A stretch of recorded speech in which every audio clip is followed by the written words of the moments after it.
is attacking our opponent with haste creatures and tempoing them with our thing. So like a 1/4 does not attack our opponent for enough damage. Stream Decker should be updated. Nope, forgot to click the last button. It's updated now, thank you. Yeah, it seems decent. Not like Dece Plus, but it's fine.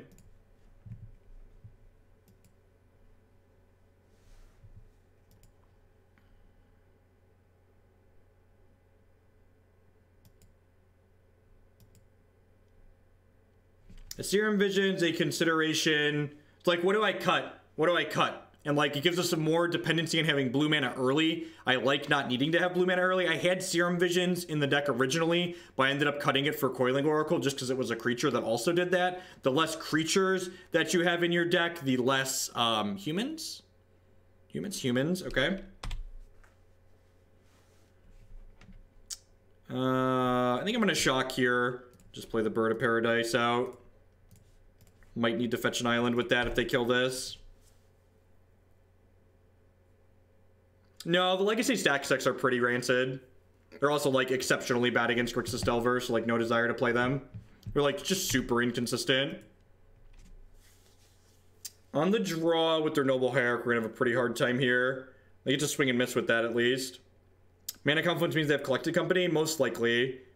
I guess maybe this is fine. Five mana is just a lot of mana.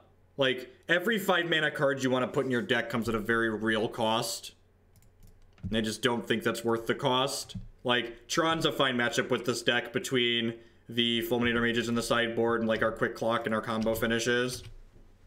I'm hesitant to call it good, but I'm going to call it fine. The double Mana Confluence might be our saving grace being on the draw here.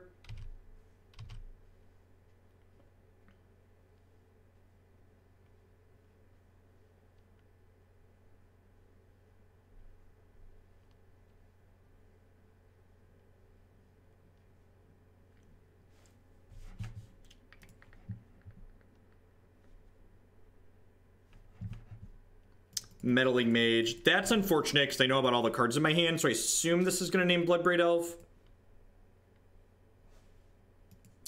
I didn't make the good play because I wasn't thinking about it. I just like autopiloted, clicked on a thing. Actually, okay, here's the actual answer. I know that I'm fetching a dual land with this, and this could get the basics that are left in my deck still. So this fetch land is technically strictly better than Scalding Tarn is right now, because it has a wider range of lands that it can get. You are correct from the purposes of concealing information. I definitely should have played the Misty Rainforest out because it's pretty marginal in both directions anyways, but I don't think it really matters at the end of the day. Scavenging Ooze is decent. Scavenging Ooze is decent.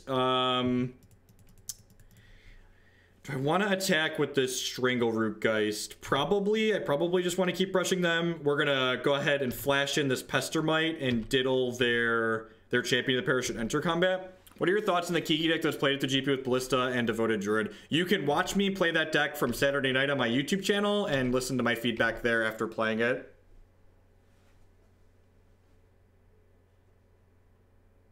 Hey, Project Swamp, welcome back. Thank you for the bits. Welcome, welcome. We were watching game 1, match 1 here, so perfect timing to get back. Perfect timing to get back.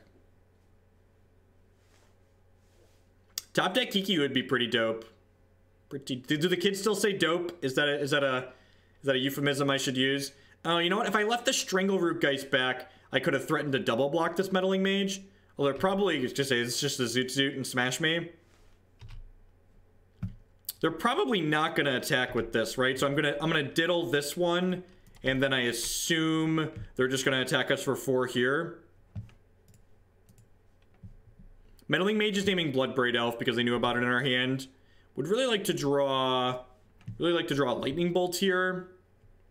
They say it's lit, fam. You miss me. Y'all kill me. I'm gonna get extra green mana because I have the Scavenging Ooze. We also like don't have anything that's double blue in our deck. Yeah, so I'm gonna take 4 here. Would really like a bolt so I can kill this and then play my Bloodbraid. I'd like to draw Kiki too. Kiki would be lethal. Obs. Kiki, Obs, lethal. That really sucks.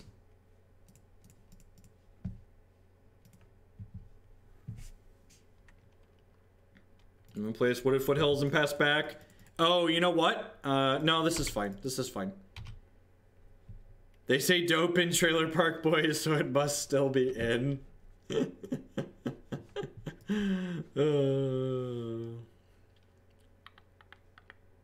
So, Kiki or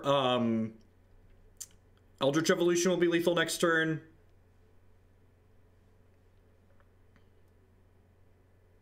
Yep. We never draw the goblin when he's castable, right?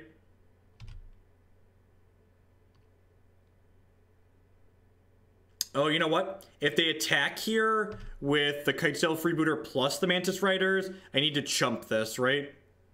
I might just chump this regardless. They should offer the Freestyle Booter trade. No, I don't want to block with Pestermite and rebuy it because then I can't draw Eldritch Evolution to kill them next turn.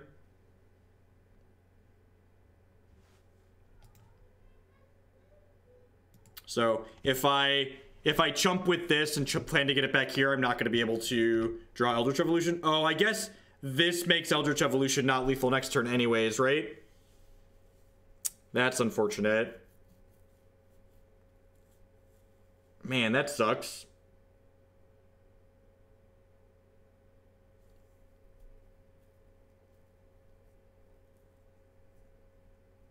Man, that sucks.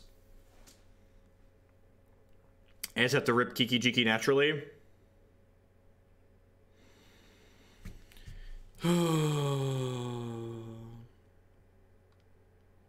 Yeah, I should have, I made a mistake. I should have played the Eternal Witness out last turn, because then Eldritch Evolution would still be a live top deck through this chump block. So that was my mistake. I should have recognized that the fetch land was going to make me pay health. So yeah, I'm aware. That's why we're counting and talking about having to block counter this.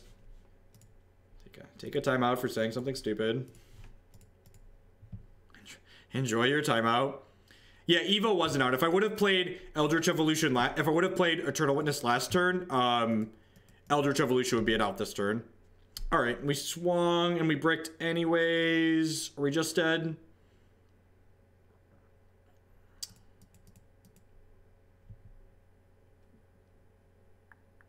Yeah, we're just dead. It's unfortunate. We basically just never drew a spell that game, right? Was this the only spell we drew that game? I think that was the only spell we drew that game. Alright, we get to board in a bunch more removal. Abrades and Roasts are great. Scab-Clan Berserker is pretty bad. It's for sure chat lethal, right? Shaman and the Great Hunt's pretty bad. We're usually not going to be the aggressor and we're going to have a hard time attacking through. Do I want Blood Moon? Maybe? Maybe Blood Moon's fine. I don't know what I want to cut. I guess Strangleroot Geist is pretty bad because of like the game we just saw there, where there's like not going to be able to attack in. Pia and Kiran Nalaar are a pretty good blocker, so I definitely want that in my deck. Yeah, Mom and Pop Doctor Shop. I think Blood Moon's bad. Just like put this Baloth in as a health gain. I think Blood Moon's bad. I think we can just like beat them through the grind a little bit here. Geist is better than we have removal. Maybe. I don't know, like, are there any cards left in my deck right now that Geist is better than? Because I feel like there's not. I think I'd rather have Coiling Oracle. So, and this is something people don't get a lot of this time because people often suggest we board out Eternal Witness in these style of matchups. Would you board out Snapcaster Mage in your control deck against humans? You wouldn't, right? Eternal Witness is our Snapcaster Mage. We're boarding up to 10 pieces of removal. We're boarding up to 10 pieces of removal. Now, I have a Braid to kill Vile. So I don't want Rex Sage, but I have a Braid that could kill Vile. Also, just like putting them down to only Vile to put their things into play isn't terrible. I don't know. I'm not unhappy with any of the cards I currently have in my deck. I think Tireless Tracker is too slow. I think I'd rather just have Bloodbraid Elves. I think it's like either or. I don't think I have room for both of these pieces of top end. Did I tweet that we were changing?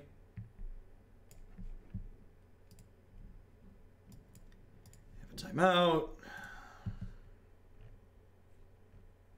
I forgot to tweet that we were playing Temur Kiki. Now, I think the Pestermite's great. I think it buys us a reasonable amount of tempo.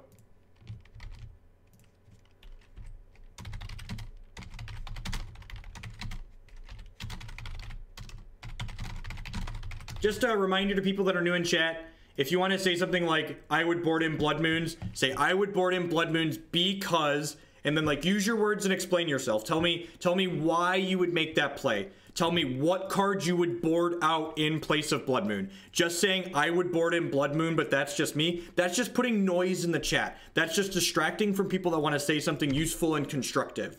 So be specific, be constructive when you want to talk in chat. Helps to cut down on the signal to noise ratio. Global Hierarch one's pretty decent. Hopefully we're a professional with this Coiling Oracle and it floops a land into play for us so we get to play Bloodbraid on 3 here. Would be ideal. We do have a follow-up Coiling Oracle now in case we miss, so that's good, but... Oh, actually, if we hit a land, we still need to draw a land, right? Because this is a fast land. So I've missequenced my mana, right? I shouldn't have let on the fetch land even though I could fetch a shock tapped because this sequence means I can't do this. So I wasn't thinking about that. I was just thinking that this is going to be, yeah. So my sequencing there was wrong. My sequencing there was very wrong. Yep, super punished. I could very easily lose this game. Although our hand is pretty good, but that sequencing, like could you imagine if we were casting a Bloodbraid Elf that turn? If we were casting a Bloodbraid Elf that turn, we'd be so far ahead.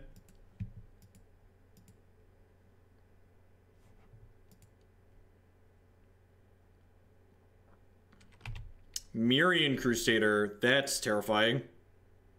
Although I guess this blocks it forever, right? Less terrifying.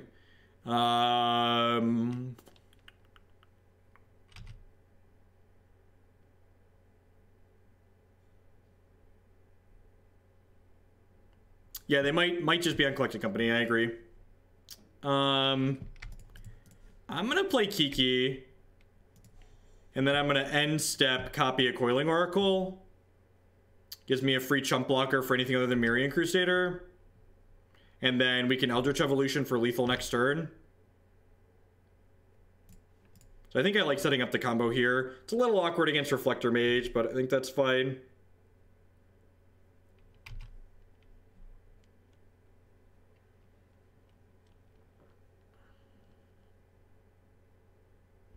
Yeah, I agree with the people that are commenting that that it's likely our opponent is on Collected Company instead of Aether Vial, which actually makes the Blood Moons more appealing, right? Makes the Blood Moons a lot more appealing. If they Reflector Mage this, we'll just slam Pia next turn as a blocker for a long time. It draws a card. It draws a card and it keeps this at home. Someone donated for us to play this, but the actual deck list that we're playing is my selection of cards.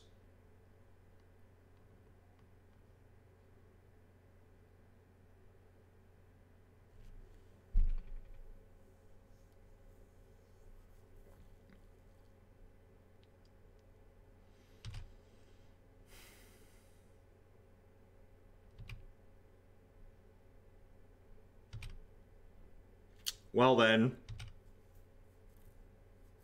Well then. Guess we got some abrading to do, chat. Guess we got some abrading to do. Hey,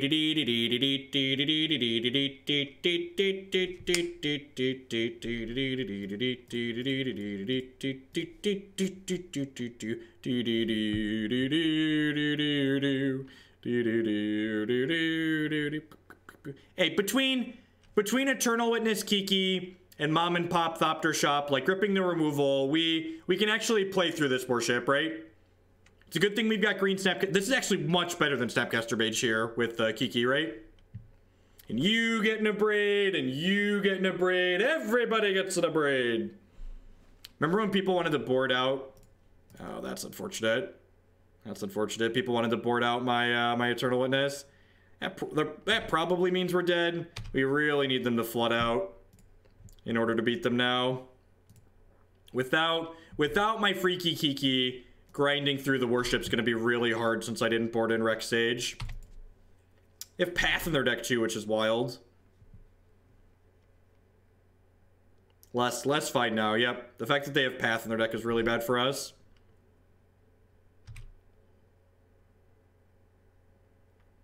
Maybe we're really lucky and they don't have a second human here. Rats. This gets the Thalia's Lieutenant outside of Abrade range.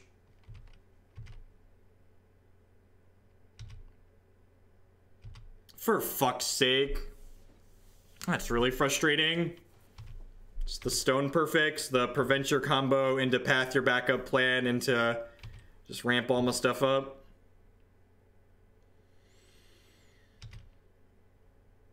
Pretty sure that puts us to the 0 outer. Oh, I never restarted Magic Online earlier, did I? Yep, alright. It's a rough start to the league. Let's go ahead and do a quick sponsors plug here. Good morning, afternoon, and good night to everyone wherever you're in the world. Thanks for joining us here this day. My name is Jeff Hoagland. I'm a full-time TCG player and content producer here on Twitch. I stream Magic 4, 5, sometimes 6, 7 days a week. If you're enjoying what you see, please consider subscribing on Twitch. My subscribers are the reason I'm able to do what I do as often as I do it. You can also support my content by supporting my sponsors. If you're looking to buy Magic Online cards, you can buy and sell with mtgotraders.com using code Hoagland PayPal. You can save 8% on all of your singles orders there. CoolStuffInc.com, buy and sells a lot of cool stuff, including TCG singles. Using promo code Jeff5, you can save 5% on Magic, Pokemon, and Yu-Gi-Oh cards with them. InkedGaming.com would love to help you customize your gaming experience using code Jeff12. You can save 12% on custom playmats, mouse pads, binders, and bags there. And finally, this stream is made possible by viewers like Anoronix and you. Anoronix likes to remind you to hit that follow button at the very least. It lets you get notified when I go live and with what. And I always try to make sure I put the deck names in the stream title so you can know if it's something you're interested in seeing to come on live. Or if you're not able to catch my stream while I'm live, I always archive all of my streams to YouTube. Since I don't steal other people's music while I stream, all of my streams have their full audio there, and I break them up by deck so you can watch just the stuff that you care about. For instance, if you are interested in seeing more Temur Kiki after this league is done, there's a bunch of leagues with this deck on YouTube. We've been playing and tuning this since the unbanning. At any rate, we're heading back on into our second match in this league. We lost a first close one to humans there. They had a lot of the things that they need in that third game. We're definitely a little bit behind because we didn't board in the Rec Sage, but I think it's pretty correct to not board in the Rec Sage in the dark there. Thoughts on the Eldrazi land? I need you to be more specific than that. I don't know what Eldrazi land means. I don't know. I have no idea what you mean by Eldrazi land. Use your words like the adult that I hope that you are. I don't know about great matchup. Like, the humans deck is just a generally good tier 1 deck, but I think it's fine. And like, we ran a little bit under the statistical average there. Yeah, sorry, I messed up my spiel there a little bit because I was timing someone out mid-spiel. I'm gonna top the Lightning Bolt and then go Scalding Tarn pass so we can give ourselves the option to shuffle it away if it looks like it's gonna be bad. Probably going to be bad, probably Bogles or Ad Nauseam, and either way we don't want to bolt against either of those decks really.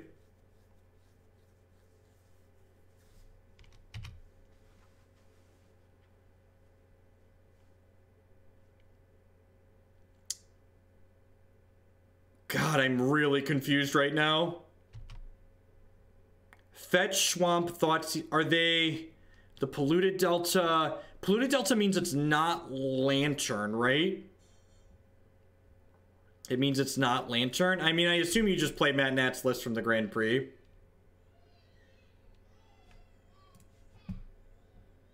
This is not any of the normal main deck Leyline decks. Still think I want to shuffle the Bolt there.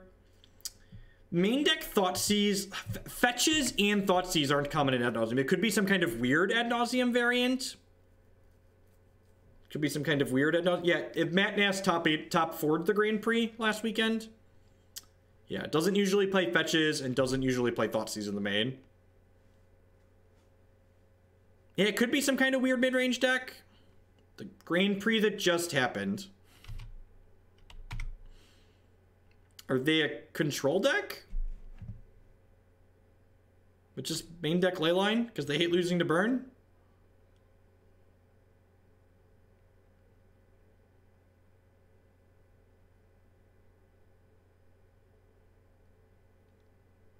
I think MTG bot said they were 1 and 2, so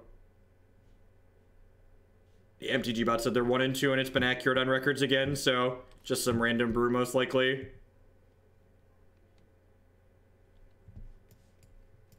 Yeah, it could be some kind of weird pillow fort thing. I mean, also, like, you shouldn't need to tell me, like, which Grand Prix. Like, go use, like, God helps those that help themselves. Go do a Google search. I promise you there aren't that many modern Grand Prix since the unbanning. And by that I mean there's literally been one.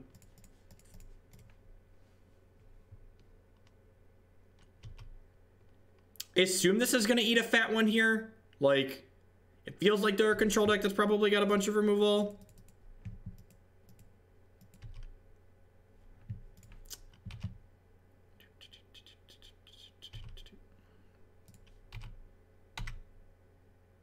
Yeah, there's a code for Inked Gaming scrolling in the corner. Or if you click my sponsors tab, there's also one there.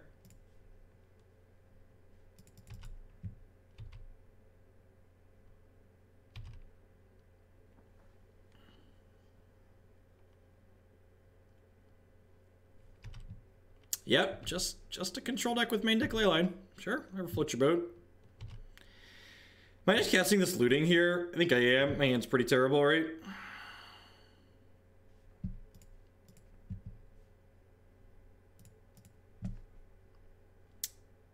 I'm going to tell you the same thing I tell everyone. You should go on MTG Goldfish, you should look at a bunch of the decks that have been doing well recently, and then you should proxy a bunch of them.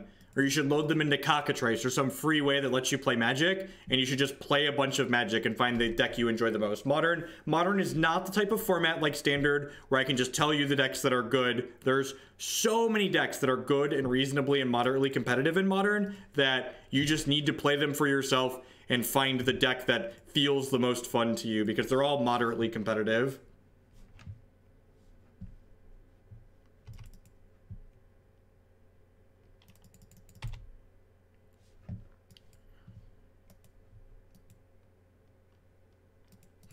Modern's a format, and this is why it's the most popular competitive format Magic has, where, you know, the 10th best deck in this format is very similar power level to the first best deck. Heck, the 20th best deck in this format is generally similar power level to the first best deck. That's a Shaman of the Great Hunt. Fuck it. Let's go.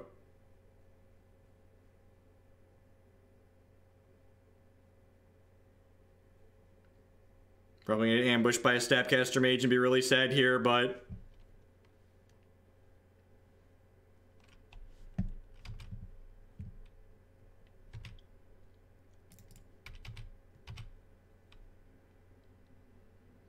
Yep. Alright, get another basic land out of our deck, I guess.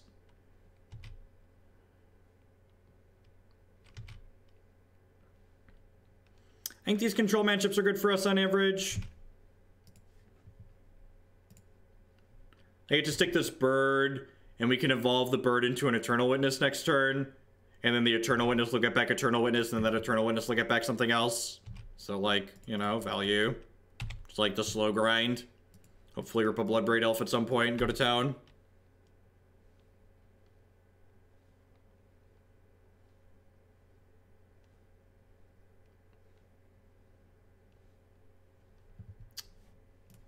It's decent. Am I just getting Scab-Clan Berserker here, actually?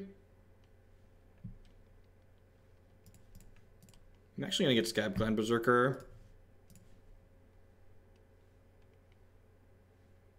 Am I? Nah, if this resolves, I'm probably just getting Eternal Witness. Yeah, who am I kidding? Yeah, we're just gonna get Eternal Witness if this resolves. Probably getting Cryptic Commanded, so, like, whatever, but... Colonnade's not active for another turn. They need 5 mana to activate Colonnade, and it still needs to be untapped to block.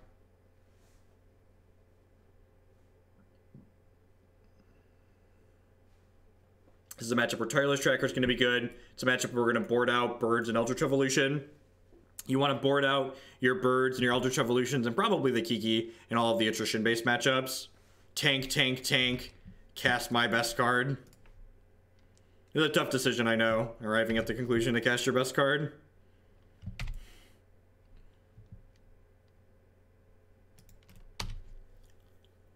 Maybe our oracles can just grind them out here.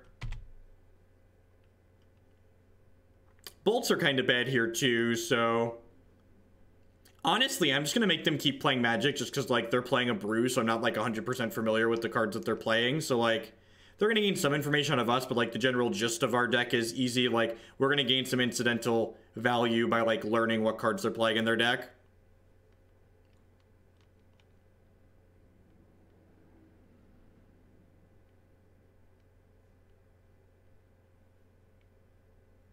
Yep. And these Coiling Oracles are a 6-turn clock here. Like, if they go to fire up Celestial Colony to block, I just get to, like, diddle it with a Bounding Krasis, right? It's like, getcha, getcha, getcha. My Snake Elf Druids and my Fish Lizards are coming for you. The Simic got some real messed up creatures. I remember I was playing Temur Flash versus Esper Control at RTR Standard, and my turn 2, their turn 3, at their end of turn, I flashed in a Snapcaster Mage, just naked, and my opponent laughed when I played it, and I was like, sure, my turn. 6 turns later, the Snapcaster Mage had done 12 points of damage to them, and they tried to Doomblade it, and I countered their Doomblade, and they were like, oh. I was like, yeah, the Snapcaster Mage is gonna kill you. I don't know why you laughed at it. Also, like, our opponent's playing exceptionally slowly here, and this could likely be a long, grindy matchup overall, so you know, decking them could be a real thing that we want to do. I've sculpted my mind opponent. Hopefully we hit a Bloodbraid Elf and get to just stick it deep inside them.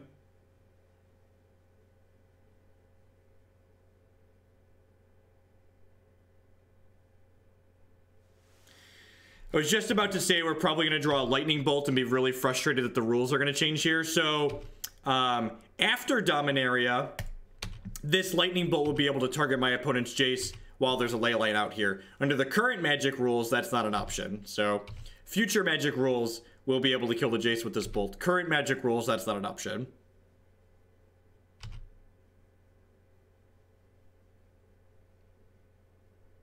Yeah, in fact, we're probably going to board Kiki-Jiki out in this matchup because planning to combo a deck that's full of disruption is really bad. On average, you're just not going to combo kill decks that are full of disruption.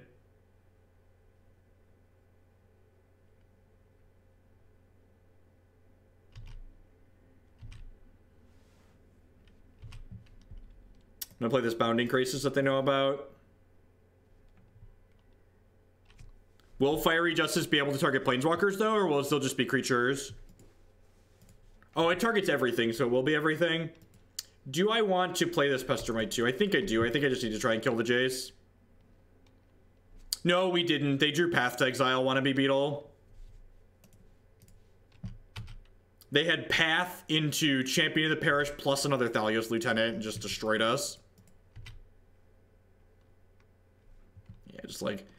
I'm like, we mulliganed, we flooded a little bit, and we've like drawn a bunch of cards we're going to board out here. We're going to give it the college best, but we're probably dead. And again, I'm going to make my opponent actually put us to 0 this game, or deck us with their Jace or whatever it is they're going to do, because my opponent is currently down 4 minutes on clock, and they'll probably be down 5 or 6 minutes on clock by the time we're done playing this game.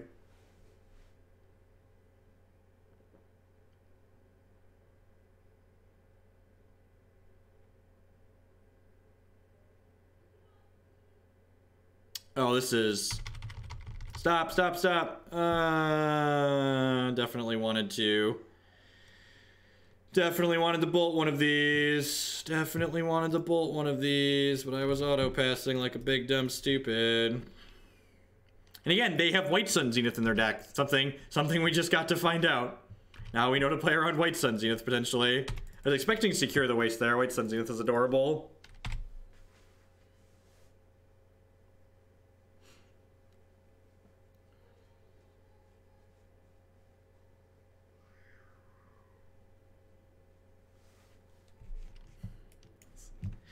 Fucking lightning bolts, man.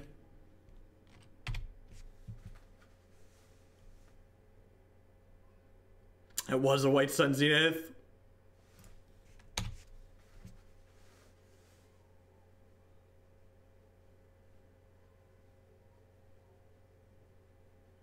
And again, opponent just like fumbling and bumbling here, activating Colonnades, activating Jaces, probably activating Search for Azcanthus before we die, just like, all right, just burning time off your clock.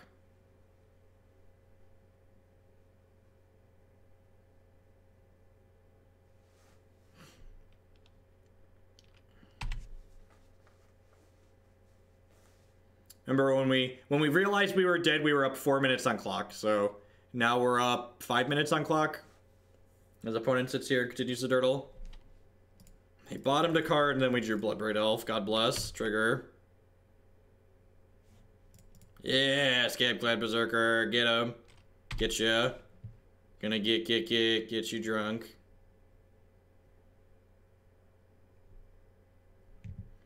Alright, so I'm going to ship Coiling Oracle and Bloodbraid into Jace. I'm going to skip Scab-Clan into them. I assume that, like, it just doesn't matter and we're dead because, like, they have all sorts of stuff going on. But, like, you know, make them make choices. Make them click things.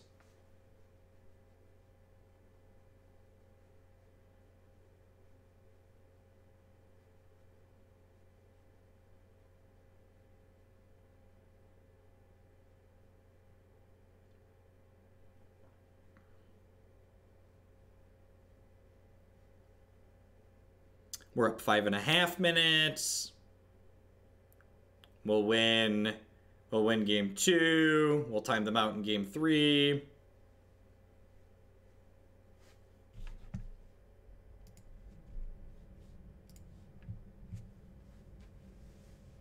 I like how they took the hit from that and they were like, oh wait, it's gonna run down, I should not do that.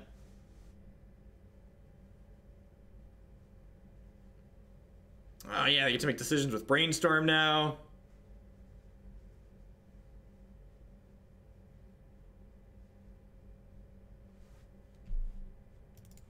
I love timing people out.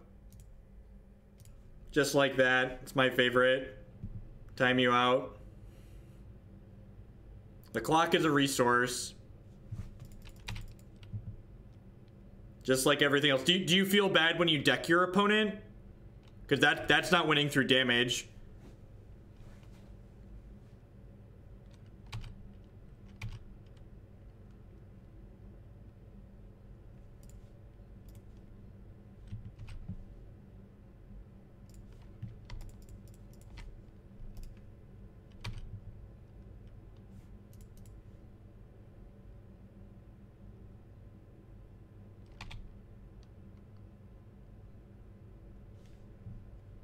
Alright, they need removal here. Jace is dead.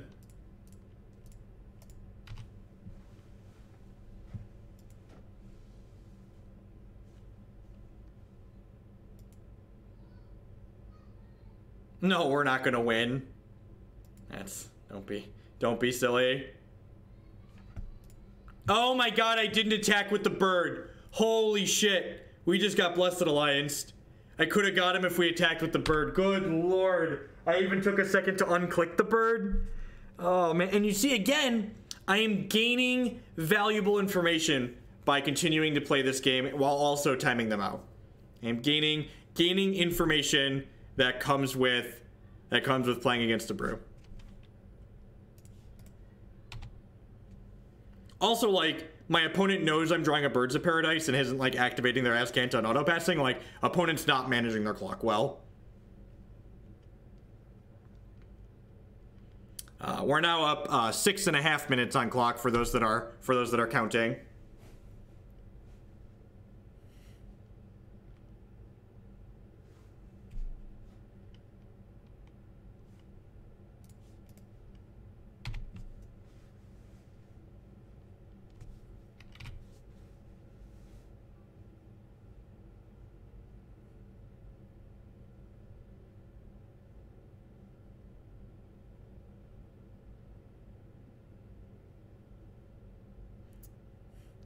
We have a Birds of Paradise emote, technically.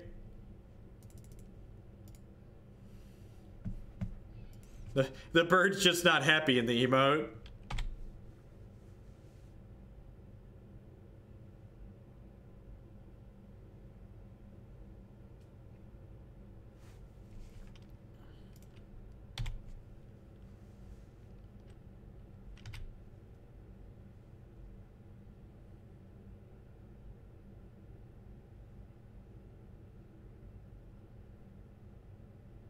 Oh no, not Sphinx's revelation. How can I ever win the game now? Oh no.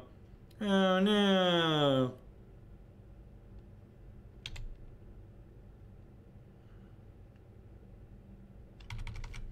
We're up 8 minutes on clock now for those that care.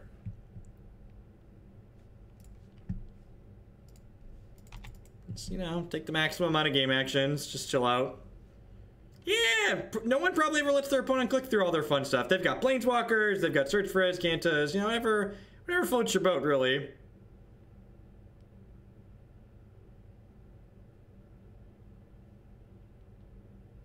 Like, I've literally taken like 5 minutes off of their clock continuing to play this game. Like, they've now used half their time that you get to play an entire match of Magic Online in this game.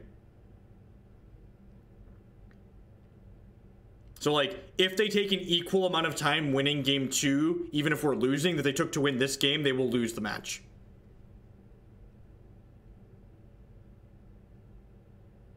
Yeah, they have 16 cards left. And, like, look at this. I'm casting a 1/1 that draws a card. What are you waiting for? Let it resolve or counter it. They've not attacked with the Colonnade. They've fired up the Colonnade to block, and that is it.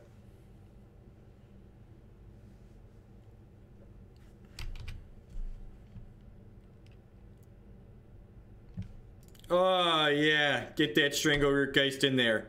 Gonna get this Jace. Get him in his big, dirty face. His big, dirty Jace face. Get you in your big, dirty Jace face. Oh, Logic Knot. That spell takes you a while to cast, opponent.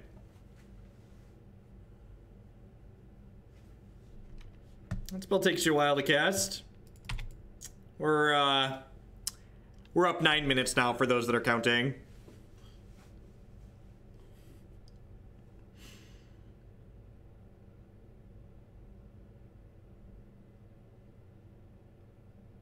I'll hold lands in hand. Haste creatures I might play out because it makes them click through them. Yeah, I'll hold the lands. Are they gonna draw Step Charm me? That would be funny. Oh, I should have attacked Jace with the Coiling Oracle, right? Because that would make them fire up a creature land.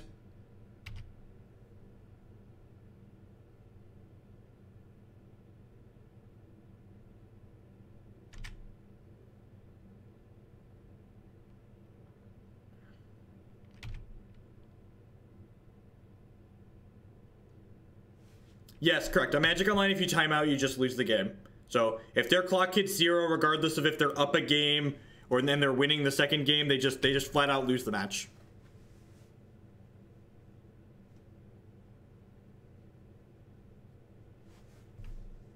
See, look, opponents show me they have Settle the Wreckage in their deck, just like getting lots of valuable information by continuing to play this game. Press your auto pass hotkey and right click and auto yield the triggers that are going to keep appearing, so you don't have to keep clicking through them every single time. Use your F6 keys. Use your OK button.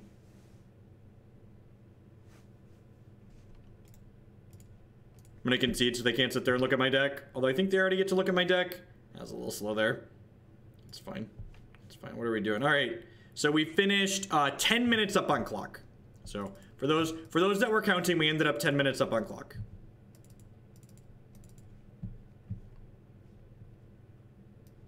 For those that want to pay attention, we finished 10 minutes. I'm going to board these bolts out. I'm going to board a couple of evolutions out because I do have counter magic. I'm going to board 2 birds out. I can cut all the birds so I have Fulminator Mages. That was game 1. Opponent finished down 10 minutes on clock, and that was in game 1. Yeah, we can't bolt because of Leyline, for those that are wondering. And I'm assuming they're going to keep their Leylines in. I don't think I want these other cards up here. You maybe make an argument for Baloth, but probably not. Thanks for the memes and the streams, Phil Bojoke, with the tier 1 resub, 5 months long. Thank you, and welcome back. I appreciate the continued support. Baloth for Esper Charm. They really weren't aggressively making us discard with Esper Charm, so I don't think I want to go down that line. I think I'd rather...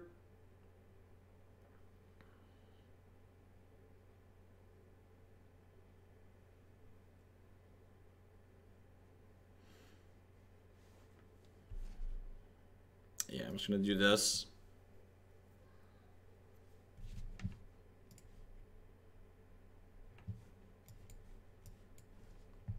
I'm going to keep this. We could get punished, but if we hit a land drop, any land in our deck unlocks some amount of our spells. If we like hit a green source or a blue source here, we're just like really well off.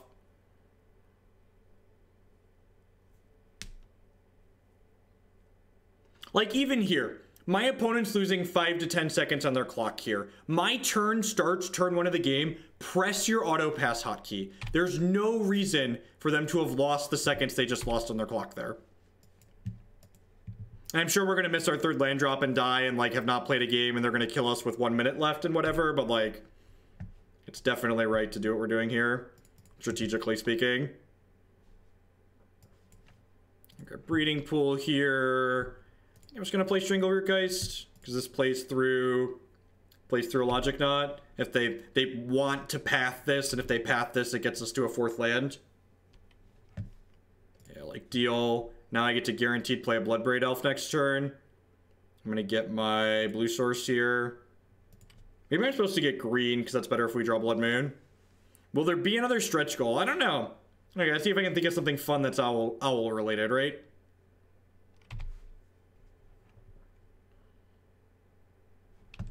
All right, there's 1 Eldritch Evolution in my deck. Let's not cascade into it. Ding.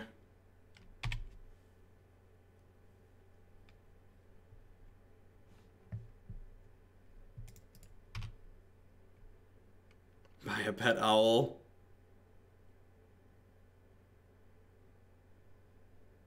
All right, and if we get verdicted here, I get to slam Scab-Clan next turn, which is nice. That's gonna really apply pressure.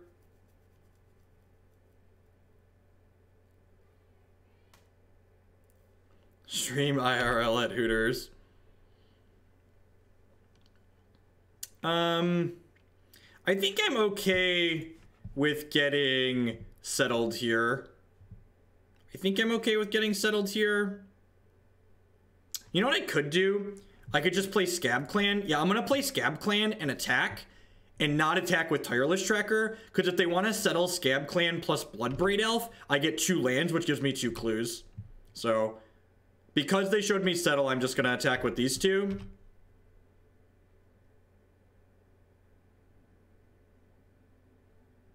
It could just be Snapcaster Mage, Celestial Purge, sure.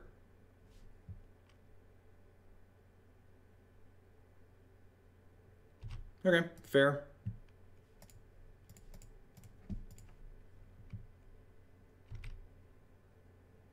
I think I like my line there. I think it's worth playing around the settle potentially.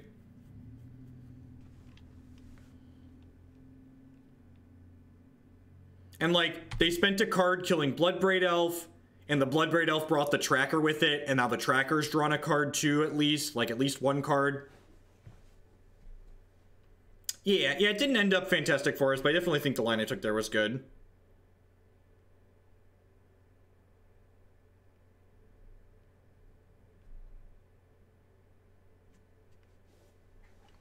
So, I'll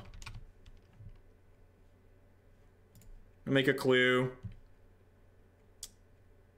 I'm gonna play this Fulminator Mage, I think.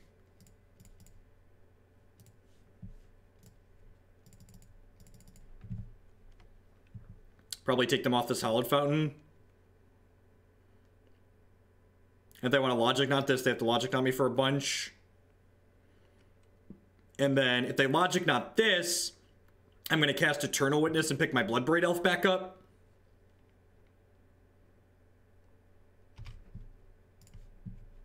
So like, Witness, pick back up my card that's already like 4/1 to you.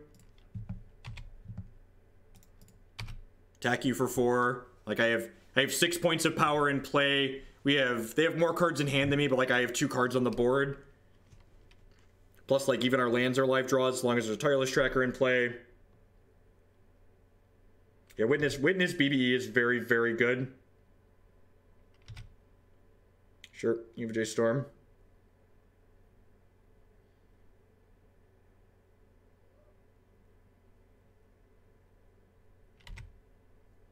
Yeah, I agree, Pinky. I agree. The unbannings overall were just like pretty A+, right? Alright, so I'm going to shock this in so I get another clue to start. And then I'm going to go ahead and smash all of these into Jace.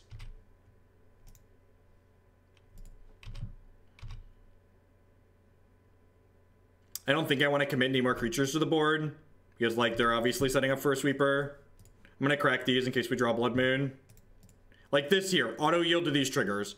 I'm never going to have a reason to respond to these triggers. Auto-yielding to them makes sense.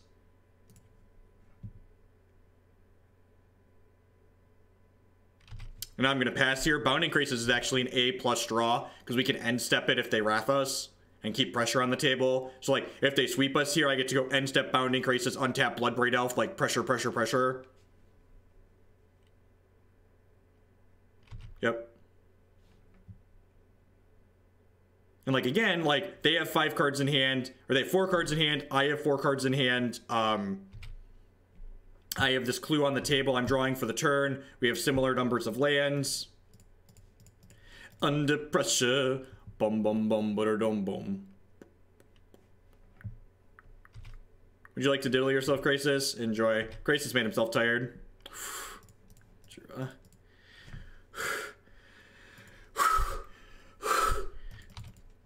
Sorry, chat. I'm getting a little excited. This time my Bloodbraid Elf made a 1/1 that drew a card.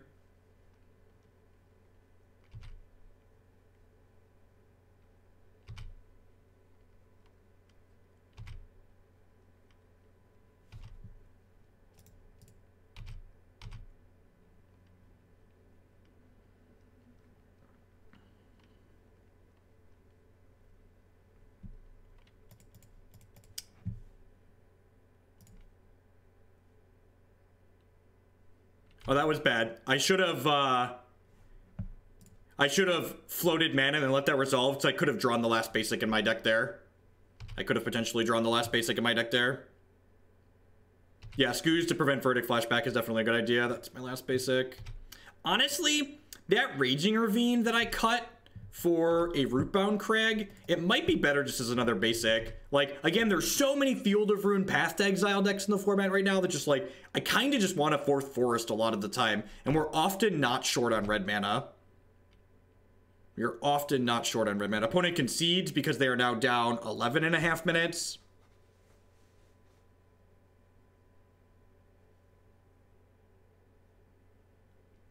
Please stop doing the thing in chat where it makes the random characters go weird on my thing. I'm gonna time people out if they keep doing that. Please and thank you. Only warning. I think I'm happy with how we boarded. We'll click submit. This feels a lot better for us once we get all of our crummy cards out of our deck. Seems kind of anemic. I could definitely see a case being made for throwing this back.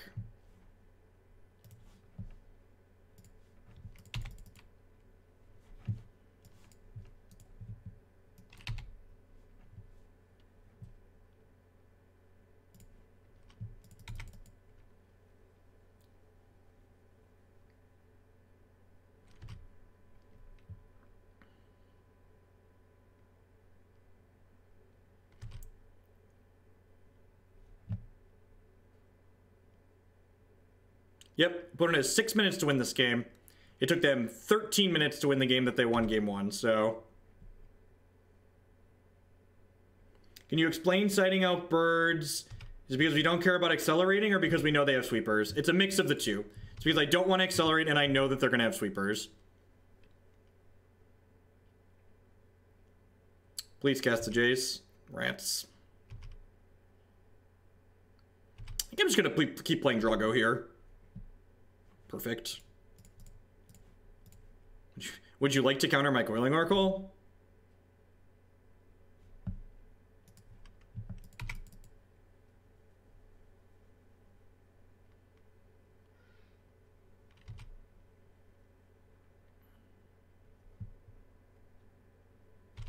Opponent fetching a bunch of non-basics here, so we could potentially steal a game with Blood Moon as well.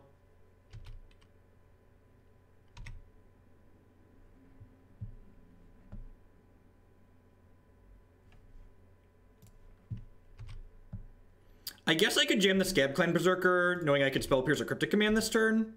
I can see an argument being made for that. They want to animate this Creeping Tar Pit. I'm going to kill it in response. Get that right on out of here. Nip that right in the bud. That's their best way to win the game quickly too, right? I'm going to go ahead and play the Scavenging Ooze. If they want to Wrath me, I get to go ahead and eat their White Sun Zenith plus untap and play Scab-Clan Berserker, which seems appealing. Or untap and play Glen, Elendra, Archmage, which is also very good. So, if they want to Wrath me here, we could also potentially draw Blood Moon. Bane Slayer Angel. That's a heck of a card. That is a heck of a card. Alright, well, let's eat stuff out of their bin since they are a... What's it called? Deck? That's... Yep. That's a big scary. Well, that's good timing for us. Let's draw Blood Moon, please. Shaman of the Great Hunt. Well, that's actually quite excellent, right? So now I get to grab this basic forest, and I get to go... This means their sweepers are mostly off, right? I get to play this, diddle this, and then I get to play this Shaman of the Hunt and smash them.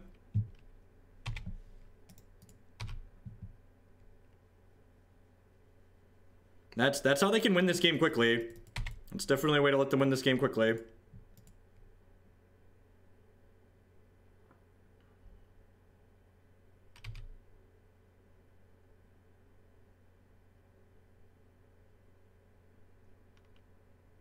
Fendi click. Okay. They brought in all of their cards to let them.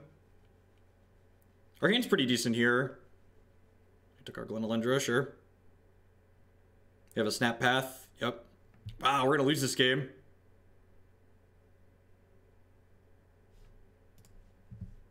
Wow, we're gonna lose this game. Draw Kiki-Jiki or Eldritch Evolution, please. Strangleroot Geist. That's not gonna do it. I guess I could just draw Kiki-Jiki off of this Izzet Charm, right? Or Eldritch Evolution. I've got 2 of those in my deck. Yeah, just gonna do that. Fulminator Mage, Bounding Krasis. Alright.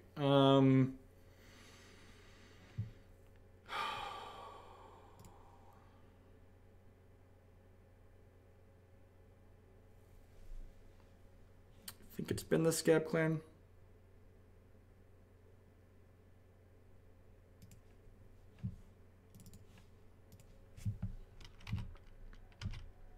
Maybe we can tempo them out with this Bounding Krasis. Yeah, the Krasis buys some time. Which is nice.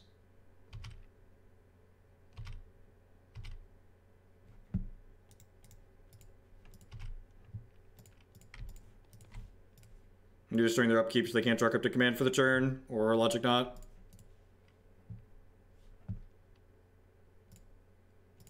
Kiki and Evolution still both lethal draws next turn, assuming our opponent has no interaction. Firing up Tar Pit. Yeah, that's smart.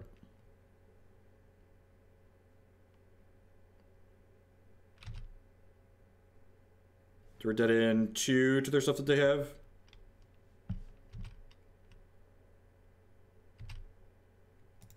We went 2-1 in matches we actually played, but we conceded to burn twice. Yeah, if they have removal here for this, we're pretty much just dead. Yeah, that's unfortunate. Maybe my trading the Bounding Krasis for the Vendiclick last turn was too aggressive. I could see that potentially being the case. Opponent played this really well. They played really slowly, but they recognized that they needed to speed up their clock post-board. I guess we potentially have live draws, like off an Izzet Charm into some stuff here. We're not dead for 2 more turns. They're taking me off a red source. Yeah, that's pretty bad for us. Huh. And, like, they're down to the last card used in their hand, too, so, like, they'd have all their tools come together. And we did have a window where we could have drawn Evolution or Kiki to kill them, right?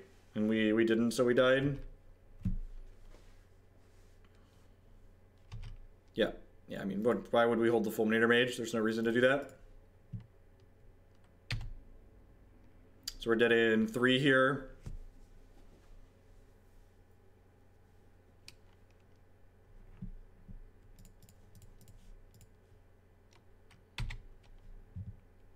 Man, yeah, this was a big swing. I really thought when we spell pierced the White Sun Zenith that we were gonna be in a good spot. God, they just keep drawing fucking spells. All right, that's unfortunate. That's pretty unfortunate. Yep. Yeah, it's a tough game one matchup, and the fact that they had their Leyline in their opener, which allowed them to protect their Jace from our Lightning Bolts game one, which like is the only text Lightning Bolt has game one, was a big deal.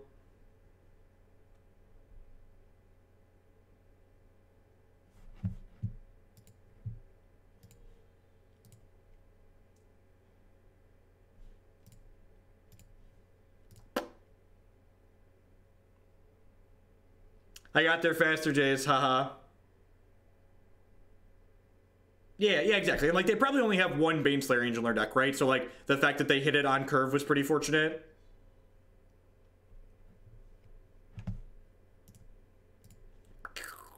Get him. Yeah, Leyline will no longer protect Planeswalkers from Lightning Bolts when the Dominaria rules change rolls out. So like that's a completely different game under the rules that we'll be playing by soon.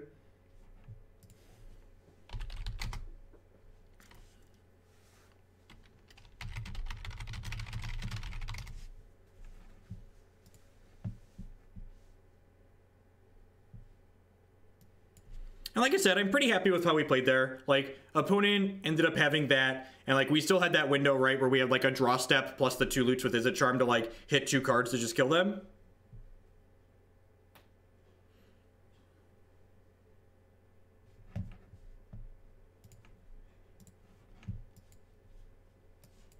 Seems kind of anemic, but like we have a lot of cards in our deck that make these Eldritch Evolutions very good.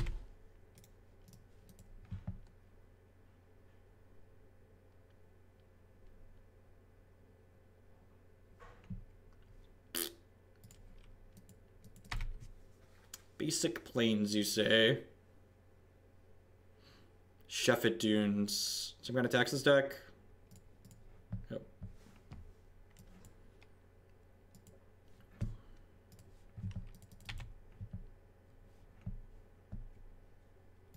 I don't know, that's a weird question. Played a lot of Magic, it all mostly blurs. Don't go don't go Leonin Arbiter into Ghost Quarter, please. Anything outside of that, we should be in a pretty good spot here.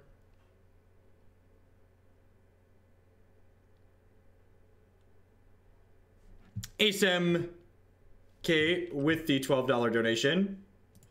Thank you very much. That's for a donation deck.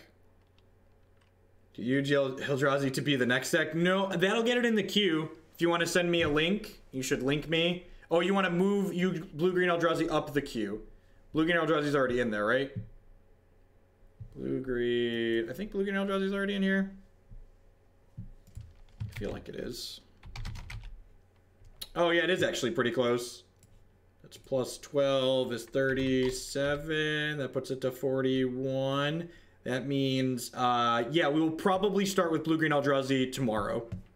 We'll probably start with Blue-Green Eldrazi tomorrow. Right, what am I doing in this game? They had the Golem. This Bolt cost me 2. All right, so I'm going to fetch a basic Forest here. I'm going to play this. Hey, Austin J89 with the Twitch Prime support. Thank you very much and welcome. As always, subscriptions are the best way you could support what I do here. I do appreciate that. So, I think I'm just passing. Yeah.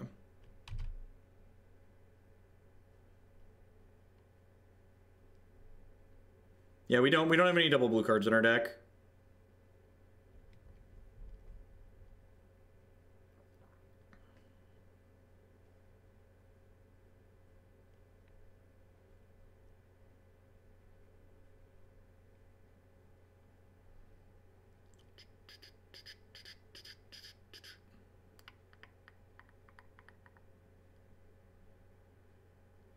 We went 2-1 in matches played with HollowVine, but we also conceded 2 matches to Burn because the HollowVine deck's never beating Burn, so I just conceded on turn 1. Because that's how we roll. This is how we do.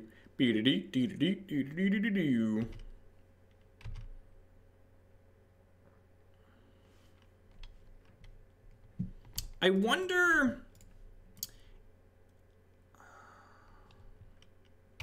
No, we lost the Esper control deck.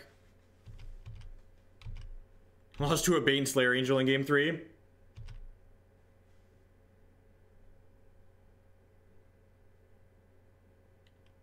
No, there's nowhere that provides a list of all decks played in events. That's just not something that happens. Bloodbraid Elf is pretty good. Oh, I guess it's far less good against this Thalia, huh? I think I still just want to cast it. Yeah, I think I still just want to cast it.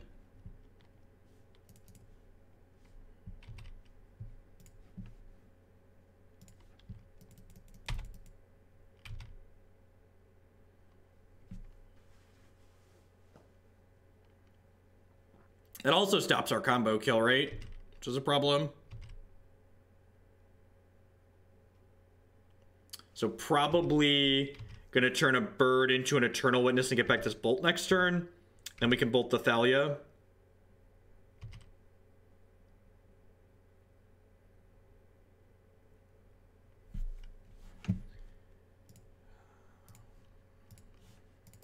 You should probably have a creature that kills creatures main deck like, and then be specific and helpful. Don't just tell me what to do. Be specific. We should have a creature main deck that kills creatures like.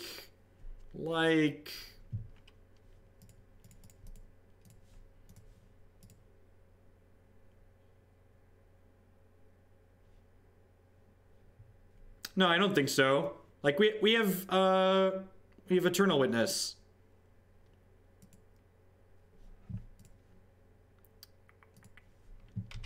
I think I'd play another basic land. I think the Rootbound Crag should probably be a basic land.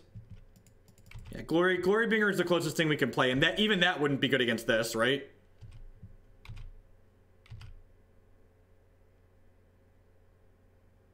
Yeah, like Mana War is not good.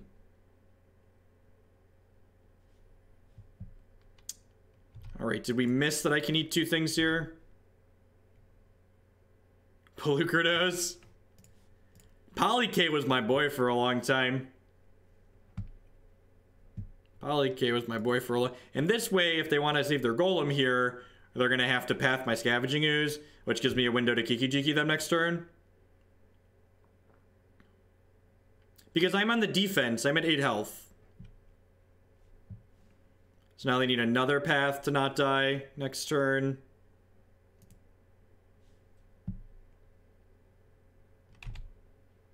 Maybe I could have attacked with Bloodbraid. Croc would be great. I would 10 out of 10. God, could you imagine how busted Croc would be in all these Chord decks? I just can't. I can't even. Alright, so they're dead.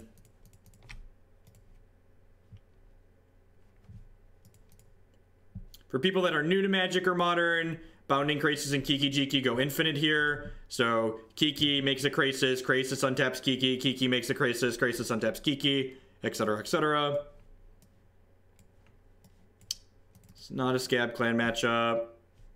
This is a all the removal in matchup.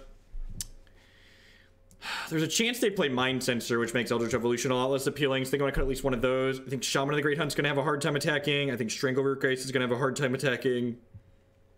I probably don't mind Tireless Tracker here, because I feel like these games get grindy a little bit some of the time.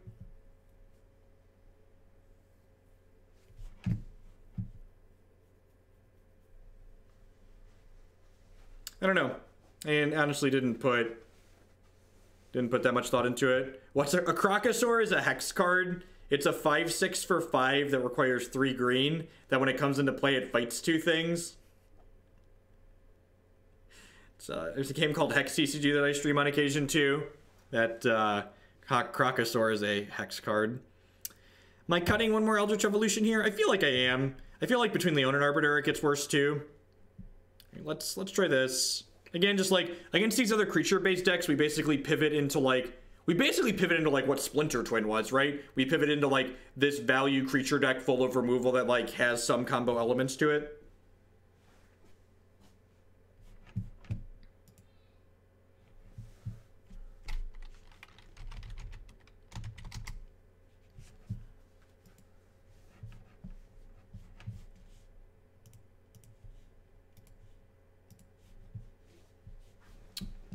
Yeah, it seems pretty good. It's got a Bolt. It's got Coiling Oracle. This is getting Stomping Ground. Do we need Rex Sage? Rex Sage might be okay. I guess it kills Golems. Yeah, I'd buy that Rex Sage could potentially deserve to be in my deck. It also kills Aether Vials. Put it mulliganed pretty low there. I'm going to lead on this. Just want to get your fetches out of the way early against the deck full of Leonin Arbiters.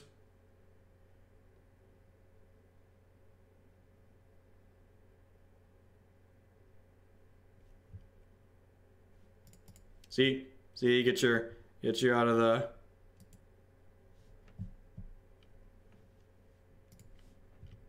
So this is going to come into play. We'll kill it with fire. We'll untap and we'll play this Coiling Oracle. Hopefully get ahead on mana. It's Static Caster, but in the third Scab-Clan Berserker. So again, that's not how you want to build decks. So Scab-Clan Berserker is a card that punishes control decks and spell-based combo decks. Static Caster is a card that's good against creatures that have 1 toughness. There's a very small amount of overlap in those two things when you're talking about Storm, because sometimes Storm goes off with Goblin. Stone Cold with the big bits. Thank you for the cheer. I appreciate that. Thank you. But again, when you're building slots, like you want to be cutting cards for things that come in similar matchups. So like if I cut a Scab-Clan for Izzet Static Caster, Izzet Static Caster and Scab-Clan Berserker aren't all coming in the same matchups.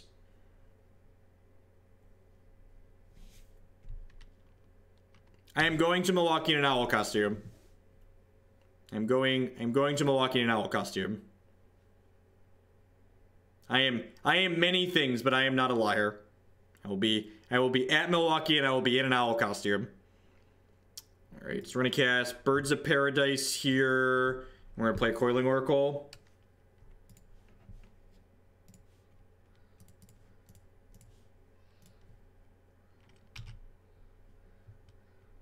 Ding.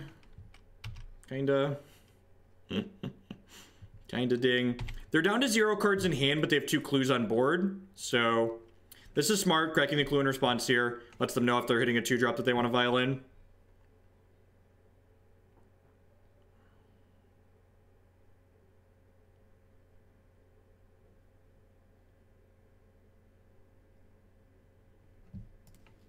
Gonna double stack these here, right?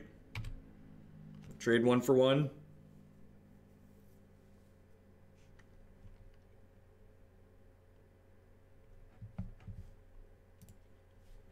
Yeah, there's only so many hours in the day, Iron.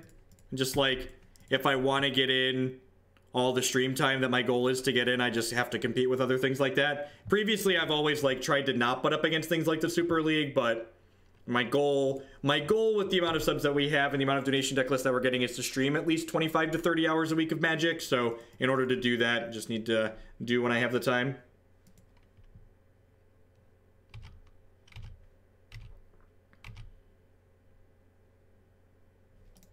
Do you like this? People were asking, like, how do you play faster on Magic Online? I'm going to right-click on this and hit auto yield, because I'm never going to need to respond to these. I'm going to hold this fetch land because I boarded in 2 copies of Tireless Tracker. So if we draw a tracker, I'd like to make a clue with this. There's enough base... Actually, I'm a dirty, rotten liar. I'm going to crack this fetch because I don't actually have a basic that this can get out of my deck. If this had basics in my deck, I should hold it, but there actually aren't basics. I should look at everything that's going on in play before I talk about that. Selfless Spirit's annoying, but not the end of the world.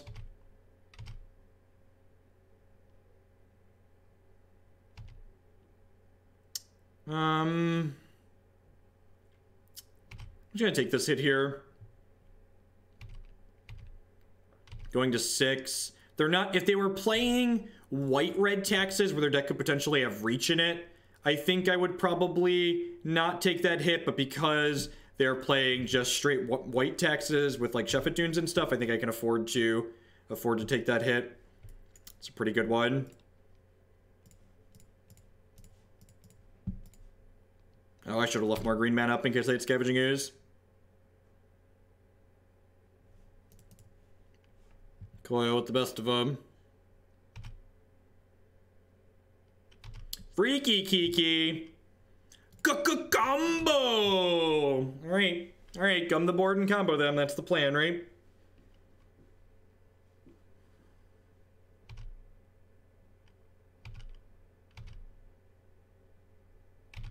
You ever turn on a stop? No, not really. Freaky Kiki. The castable goblin. This is it. I can feel it, Chet. I'm feeling a comeback. We had a rough 0-2 start. We're going to rally back in 3-2 the league. Although that being said, I've cashed every league we've played with this deck so far, so we're due for a stinker. That's how statistics works, right? We're due for a stinker. At enter combat, I'm going to play Pestermite and diddle their golem, so that way I can't smash in again. I don't have to chump block.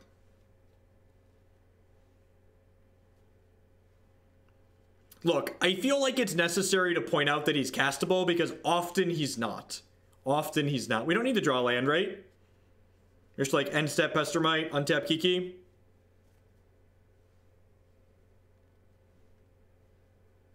Is castable Kiki now allowed?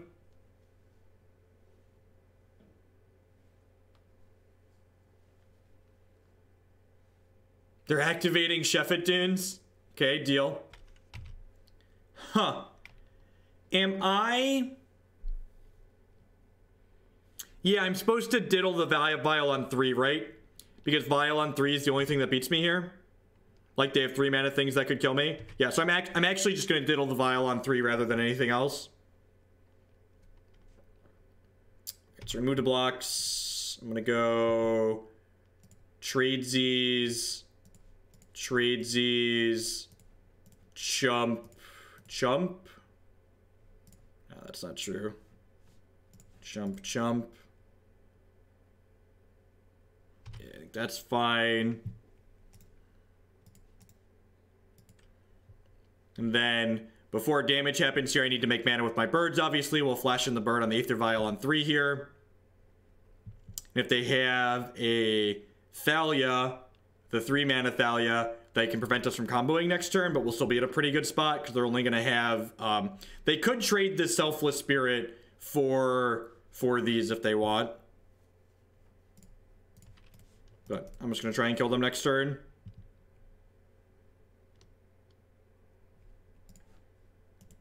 Look, I just assume Magic Online's going to lag some amount of the time, okay? And not register it. Just feels like the safest assumption, NA. And like it's about to lag and not work for me. And they know about this Kiki-Jiki, so unless there's a 2 mana card that prevents them from getting comboed that I'm not thinking of, they're dead here.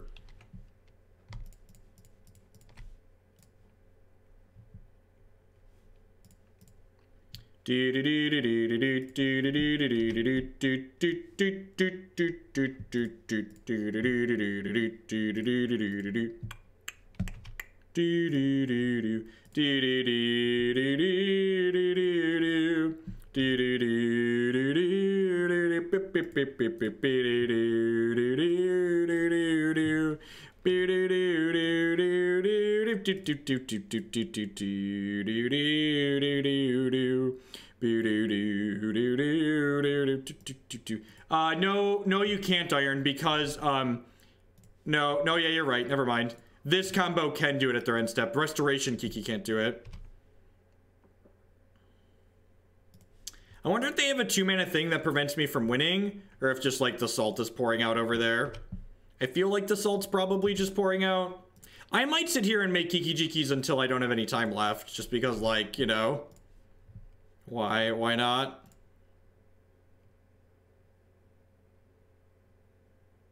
Do you value your time, opponent? How highly do you value your time? Not at all? Check yes, no. All right. They discovered that they value their time. They discovered that their time is more valuable than watching me masturbate vigorously with Kiki-Jikis and Pestermites. Thank you for the bits, Iron. The salty bits. The salty bits. We did get game 1, so they were dead. They were just Just enjoying the show. When they stopped enjoying it so they could see them. Thanks everyone for hanging out. And there's a lot of awesome streams going on tonight. Thanks for choosing to be here. Playing some modern Magic the Gathering. We're going to finish up this league with this deck. And I think we're going to play some Sultai Shadow.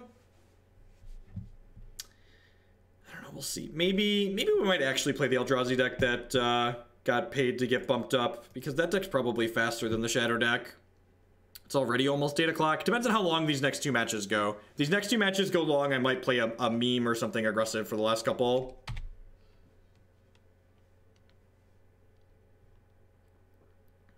Oh, this deck. Got it. Wait, what? Squee Goblin Naboob. Is this legal? Can they put their Naboobs on Magic Online? Opponent? Is this fair? Oh, I don't know if this is okay for me to show on Twitch, opponent. It's got your Naboobs.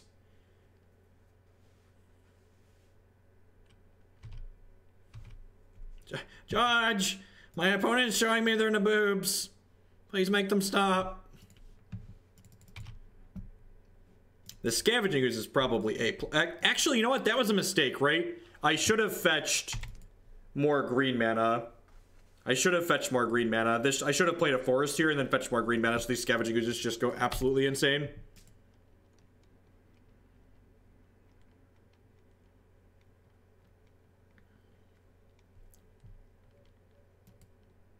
It could be a Hollowed One deck. It probably is. Kind of an odd amalgamation of cards, though, right? If they don't have an answer for the Scavenging Ooze, it's going to bury them, most likely, which is great for us. Hopefully they just, like, flashback Faithless Looting here. Here's a reason to play Anger over Pyroclasm. Yes, the 3rd point of damage is also worth it. Whatever sweeper I'm playing in that slot, I want it to be able to kill Mantis Rider. Also beats Dredge. Yeah, it's good against Dredge and it's good against Voice of Resurgence. Just concedes to the Scavenging Ooze. I mean, we are a combo deck, chat, right? We're a combo deck. I think they're on Hollowed One, so I'm gonna bring in Roasts and Abrade. Land Nausea. Is that even in the donation queue? It's not right now, right? No, it's not. Get out of here. Get out of here. Land Nausea ain't even in the queue right now. Do we like boarding like they're Hollowed One in the dark?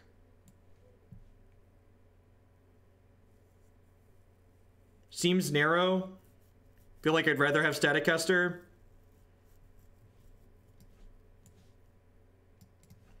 Okay, I'm gonna board assuming they're Hollowed One and see how this goes. Yeah, definitely.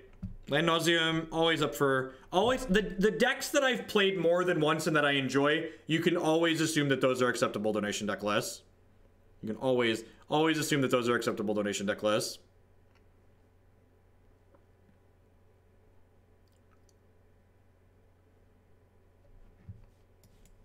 Seems just generically good, right?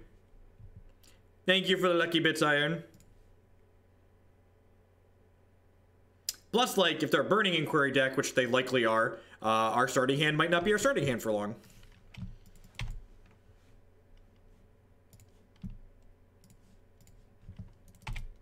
Stop it, Iron. I said, that's why I explicitly said multiple times. Blue Steel, in fact, we rejected it. We didn't even play it the second time. I made you change to something else. Get out of here. You kids. So definitely a Hollowed One with Squee Goblin Naboob. // space my name. Yeah, Blue Moon's a fine deck. We've played that on stream multiple times before. I enjoy that deck. Actually, what I really want to play, for people that don't follow me on Twitter, did any of you see the mono blue deck that that 5-0'd a league recently? It was kind of awesome. Where was it? I kind of want to try and get a chance to play it at some point. This deck looks fucking sweet. This deck looks really sweet. Justin with the $12 donation. Land Nauseam in the queue, sounds good. And y'all just sent a bunch of bits, so I'll put an extra point behind it. Yeah, the 8 Snapcaster deck looks really sweet.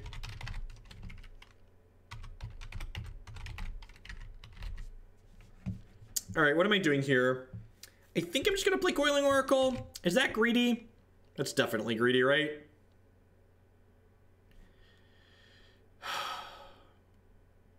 Like, greedy's my middle name, right?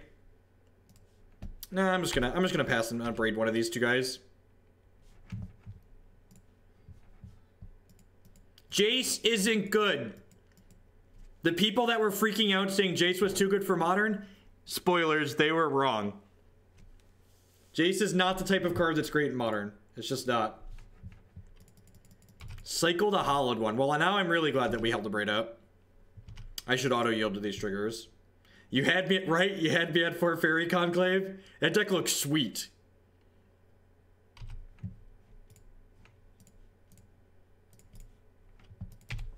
Next turn we get to spin the Bloodbraid wheel.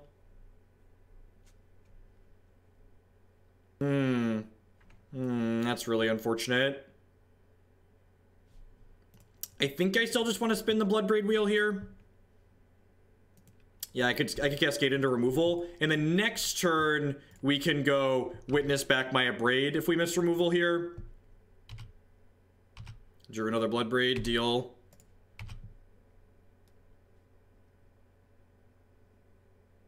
Grafdigger's Cage does not stop Bloodbraid Elf. The card gets cast from exile. This puts some good pressure on my opponent. I guess they're just gonna kill it with this, but I think that's fine. Like, we got a Coiling Oracle out of it.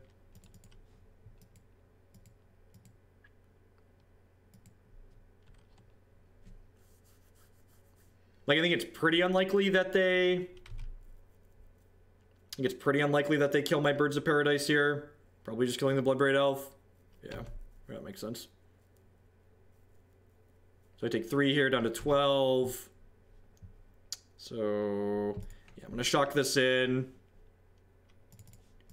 I'm gonna play Eternal Witness. I'm gonna buy back Abrade. I'm gonna Abrade this. I'm gonna leave back both of these so the Flame Blade can't attack.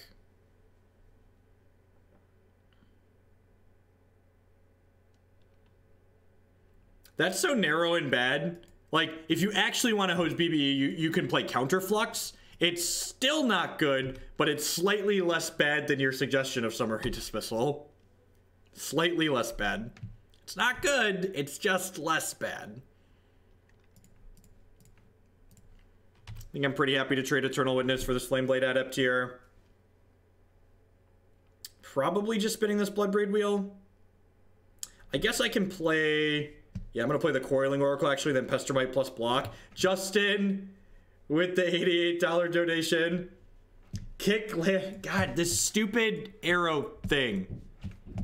At some point, I will learn to... I need to go turn it off. Kick Land Nauseam out. Use it. Kick Land Nauseam out. Use it to play your blue deck. It's the first deck I've donated for that you've actually wanted to play. This means something, Jeff. Sounds good. Thank you, Justin. Alright, I'm gonna play this. Thank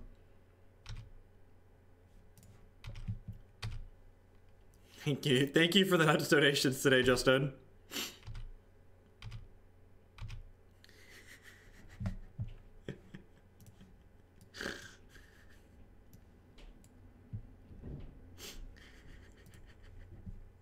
You know what?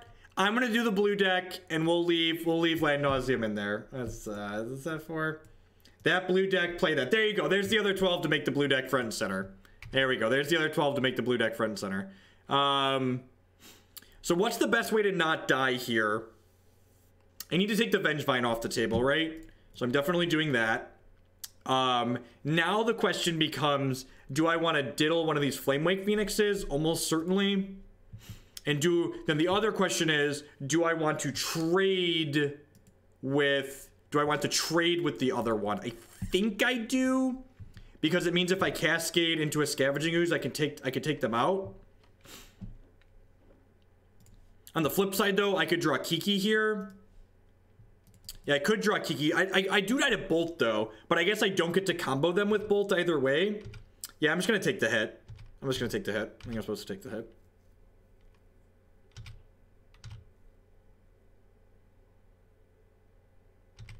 Yeah, we're gonna get bolted. Man. Yeah, maybe I'm supposed to block there.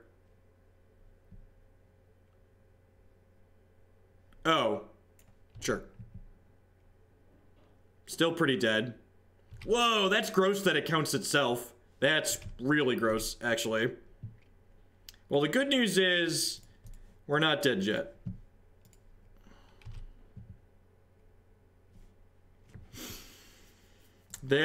Yep. I'm not dead yet. I'm not dead yet.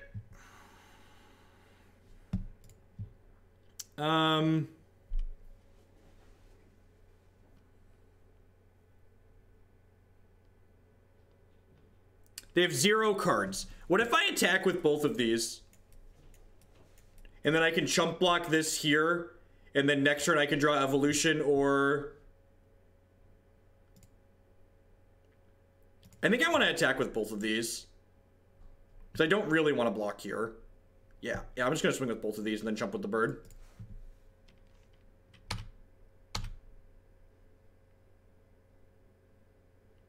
Yep. And then actually, if they draw a brick here, they're just dead to the Strangleroot Geist next turn. Because we have 1, 2, 3, 4, 5, 6.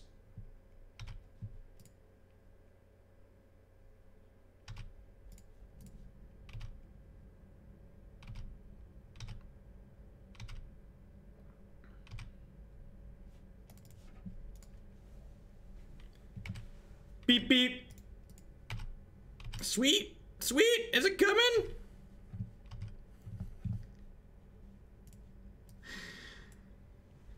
I'm going to see if this puts a Surgical Beam in the queue. If not, dealer's choice. I will build a 4X Surgical deck for you, Justin. I will build a 4X Surgical deck for you. Let's try and finish this. Let's try and finish this last match of this league. Let's play the mono blue deck. I'll put the Sultai Shadow deck back into the queue for later since we had so many jumps today. 1 and 0 confirm different numbers, right?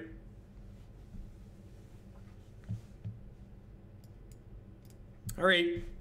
Every deck's a 3-2 deck. Let's see if we continue cashing every league with this Kiki one. On the draw here. Yep. Seems very reasonable. If we hit a land here, we just get to, like, run off a bunch of Bloodbraids. Just run off a bunch of Bloodbraids. How much of a donation to push a deck to the top of the list? You can see for yourself here how many points things have. Tron, okay. Remember I said earlier I didn't think the Tron matchup was terrible, but I was hesitant to say it was good. So, especially on the draw here in game 1, we're going to have an uphill battle. If we were on the play, we'd have a very reasonable shot this game.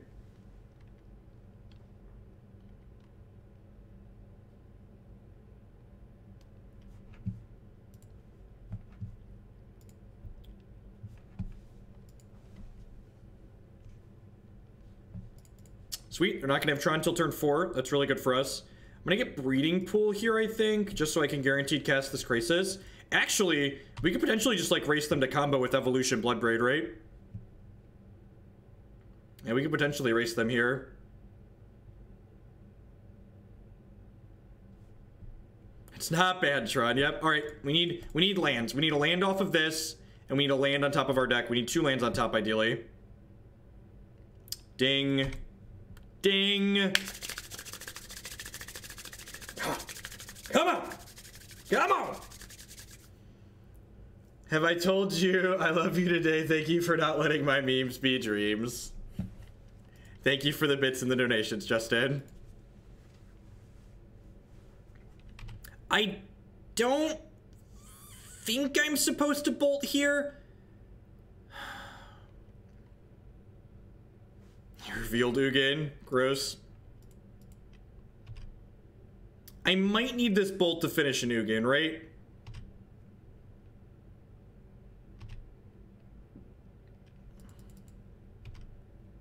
Deck requests should get messaged to me on Twitch, Twitter, or Discord. I see you have a sub icon there. If you join the subs Discord server, That's definitely a good place to send them to me.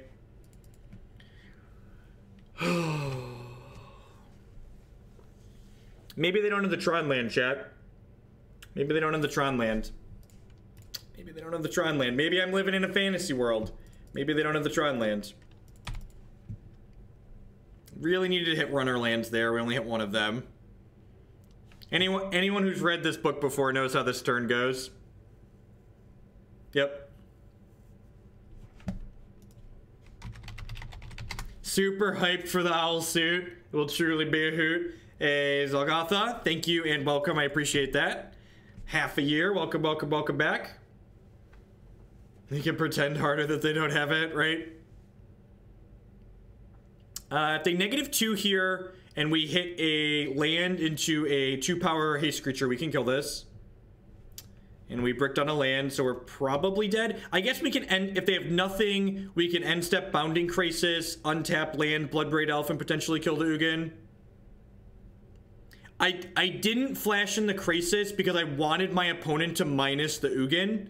Because if I don't put more creatures into play, they're not going to minus the Ugin. They're just going to get to plus it. And if they plus the Ugin, I can never take it off the table.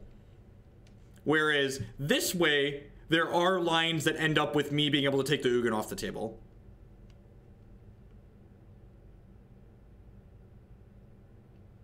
It depends on like what their stuff is though, right? Like Worm Coils I can beat from this position. Like Worm Coils we don't really care about because like I get to diddle it and then attack in here.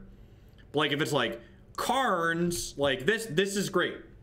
Karns I can't beat. Stone Rains I can't beat. Worm Coils were on the board to be able to beat here. If we miss an untapped land drop again here, we are going to die. But if we hit an untapped land, we can hit a bolt or a haste creature off the Bloodbraid and then swing into the Ugin and potentially kill them. Potentially kill the Ugin, sorry, not them, kill the Ugin. And then like if they brick for a turn or two, we could potentially set up the combo. Which is again, why I think this matchup is not terrible for us in average, but it's still not good, right? Especially being on the draw and missing land drops, like that's not a good combination for us. Oh yeah, we do have the Shaman to guaranteed kill the Ugin, don't we? Good call, good call. They have Dismember. Yep, that's unfortunate. And we missed anyways. Joke's on you, opponent. I was going to continue to brick and die anyways. You can beat Karn on the play. On the draw, you can just Fulminator or Blood Moon them before they get to Karn too. Can we hype the surgical beam? Like, say, do it next week, but announce when we are doing it so we can break all your viewer. Oh, Justin. I think Rex Sage is okay here. I don't think I want Tireless Tracker. Bolts and Scavenging Oozes are both definitely rancid. The rest of these cards seem fine. I think I'm going to sit down here while we finish losing to Tron. Hopefully we can run them out. We definitely have much better tools post-board regs. We get to, like, interact with their lands.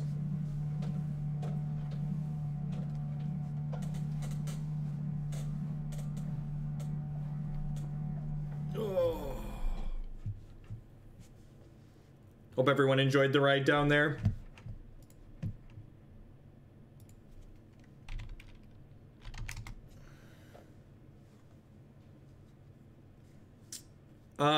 It's not so much that the bolts are strictly bad, more so that the other cards we have are all better than Bolt.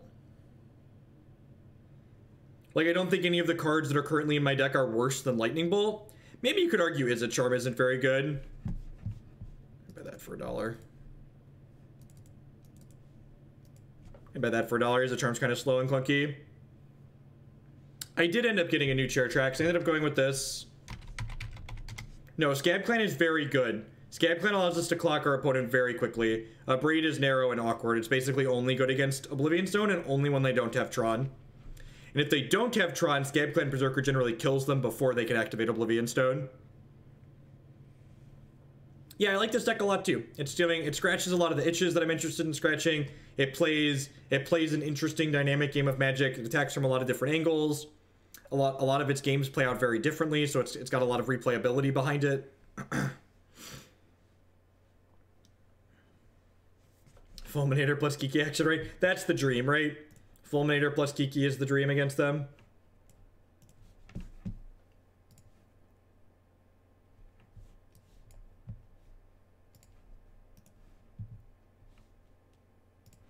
I'm gonna keep this. It's obviously mana heavy, but like acceleration to Bloodbraid on the play, I think is good.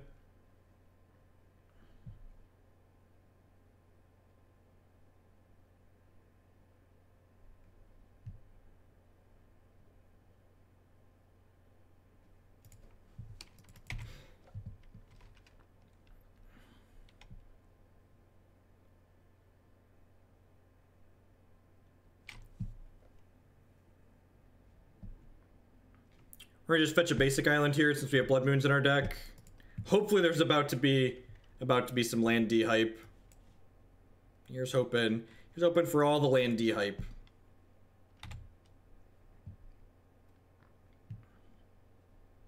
Spells. That is technically a spell.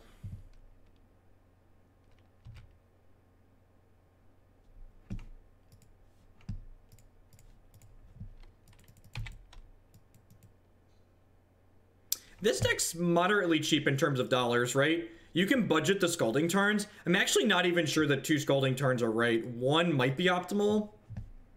I actually don't know what magic cards cost, though. There's, like, so many random magic cards that just, like, cost way too much money, but, like, there aren't that many rares in this deck or mythics, right? Shaman of the Great Hunt's a mythic. That one might cost you a good penny. I don't have another land. Well, now our kind of medium hand looks great. I'm gonna play this fetch land out first here in case we cascade into a Blood Moon. Another haste creature, God bless. Details on how donation decks works are here. Do you have any specific questions after taking a read at that link? Feel free to post them there in chat or message me privately.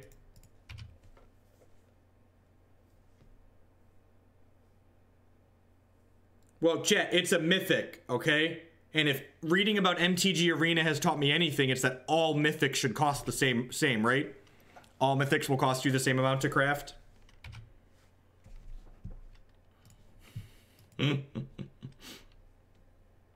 Sorry, is that too sarcastic?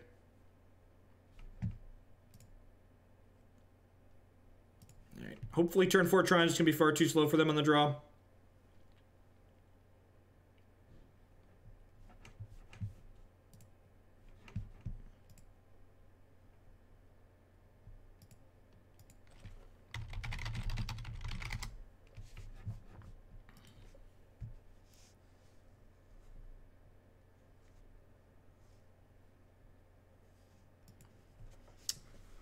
Even when I was playing Paper Magic, I didn't really own that many cards. I mostly borrowed stuff from other people or rented from Spare Deck when that was around.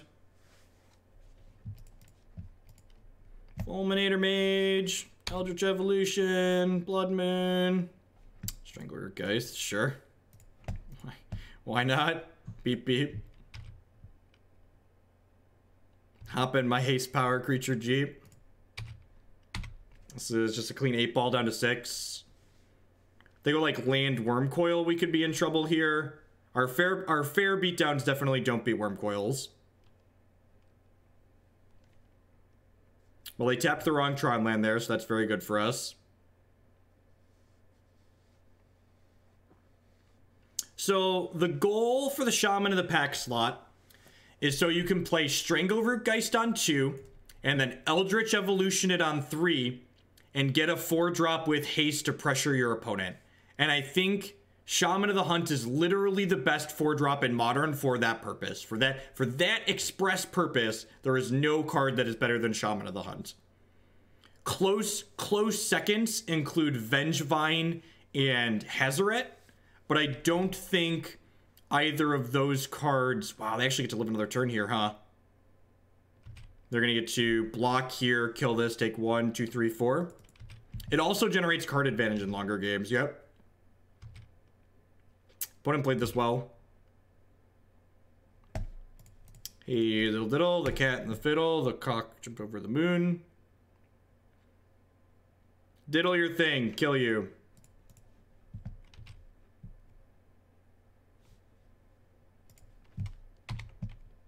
And see, look it, just like that. Opponent missed for a turn, and we were able to pressure them out of the game just in a completely fair game of Magic where we didn't interact with their lands at all.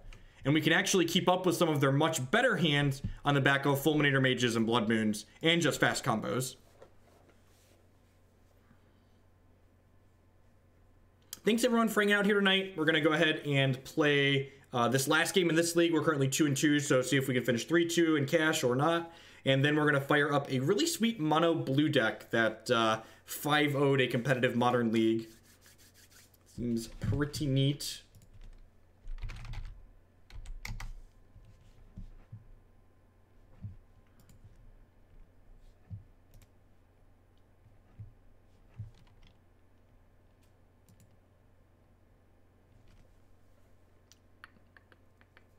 Opponent reflecting on their life choices that led them to lose to Strangleroot Geist in Modern.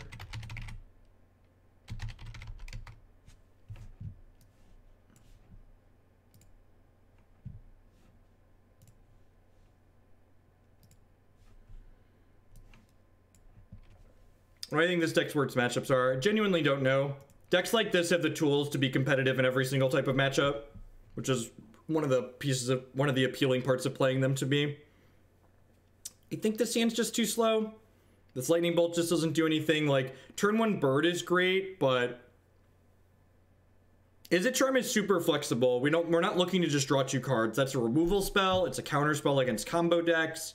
Izzet Charm is very, very good. You should play the deck before you start cutting random cards or random bad cards. What do we think? We're on the draw, which makes it marginally more appealing to keep. What are our good live ones here? We have 2 Fulminators, 2 Blood Moons, 3 Evolutions. It's only 7 good draws and 53 cards. This is probably a catch and release. It's just kind of appealing to keep Bird on 1 on the draw against Tron because, like, we need Bird to get our interaction in before turn 3 Tron, but I think this is just a touch too slow. Yeah, colorless Eldrazi's in the queue. I think this is a keep. It's not exciting, but it is what it is. They just have like a good Tron hand, we're gonna die.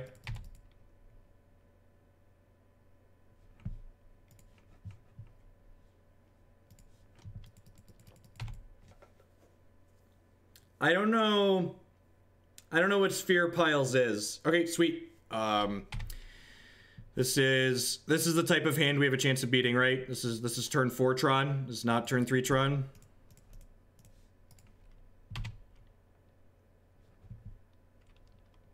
If we're really lucky, it's turn 5 Tron.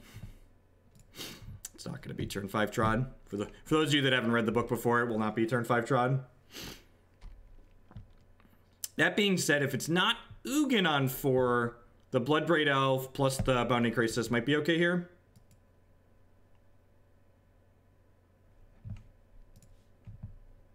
Scrying, map, even Stirrings is pretty good here. Oblivion Stone would be great for us. Nope.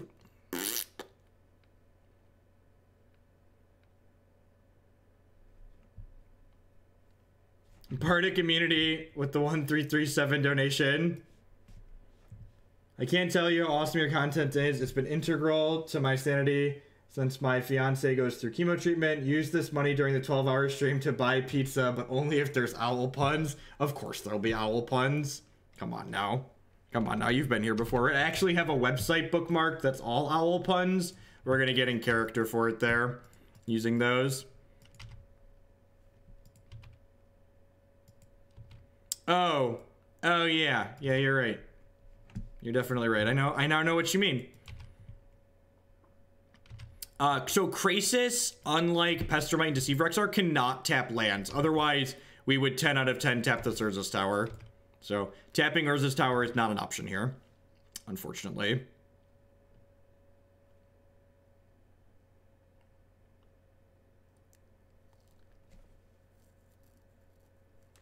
Starting by cycling is really good for us, like exceedingly good for us, because like our hand can like beat Wormcoils and Karns. We just can't beat Ugins. O-Stone kind of sucks, but like it is what it is.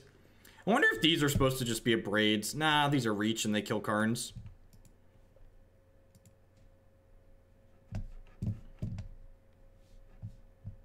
It's like a Thragtusk. Ballista maybe. Thought Not Seer.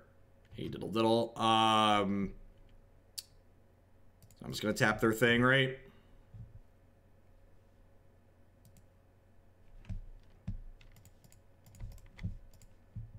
This is good. This means Fulminator Mage and Blood Moon are live draws here. It kind of sucks to lose the Bloodbraid Elf, but we're putting them to 11, and this puts them at a virtual 8. They have 4 mana left over here. I guess they could play a second Thought-Knot Seer, which would be a little scary, but, you know. Can't play around stuff. Just gotta hope our stuff lines up well here.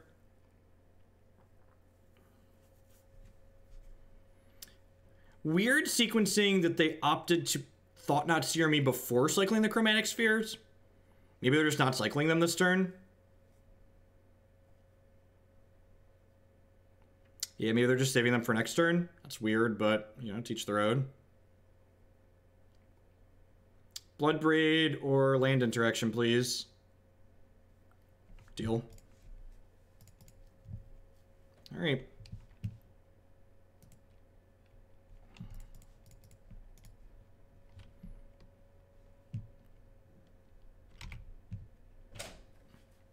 Hello, wifey. Look at this awesome dinner I slaved over for you. Look at my wife made me dinner. Isn't she great? It's a Popeye. What kind of Popeye is it? I sent you a picture of the box. I sent you a picture of the box. We could die here. They could just have O-Stone. O-Stone will clear out the Thought-Knot Seer, but it's we're definitely not out of the woods. They could also have Nature's Claim in their deck, right?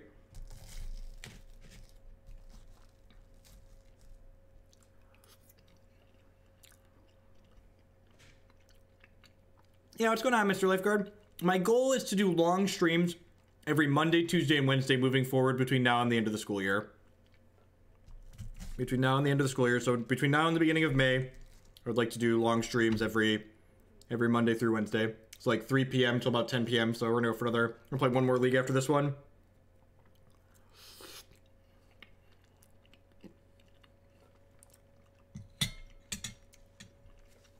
Justin with the cupcake bits. Thank you, bud. Yeah, like if they cast an Oblivion Stone here, we could still be in trouble. If they just flounder around and do nothing, that's really good for us.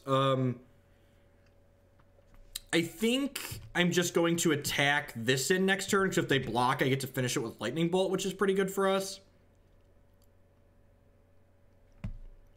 Alright, let's start with that.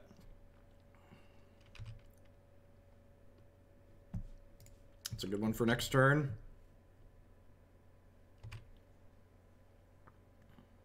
You did miss her by a touch. I appreciate the sentiment, though.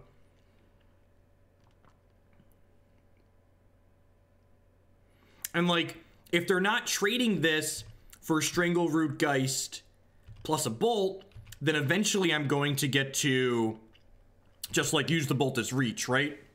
Now, they could just naturally have a Wormcoil next turn. Like, they could just tap 6 and cast Wormcoil, which means, again, that my Anemic Beatdown plan is not really doing any good work here. No, they don't usually play basic ways. The Eldrazi Tron does, but green-based Tron does not usually.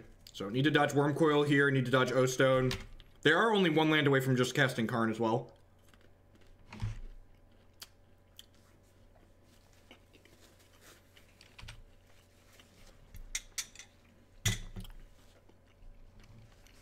That's good. That means no Wormcoil this turn.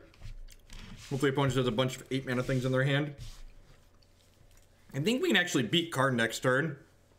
If you're in their shoes, do you block there? I don't think so. It depends on the context and the makeup of their hand. It depends on the makeup of their hand for sure. It's like if this dies, I get to draw another card. Bolt will be lethal here. Potential Bloodbraid Elf hits are lethal. Yes, this is a good example of Blood Moon backed up by pressure. Unless they have an Oblivion Stone here, in which case we're pretty fucked. Pretty fucked. This X-Spell. Ballista for 2. Okay.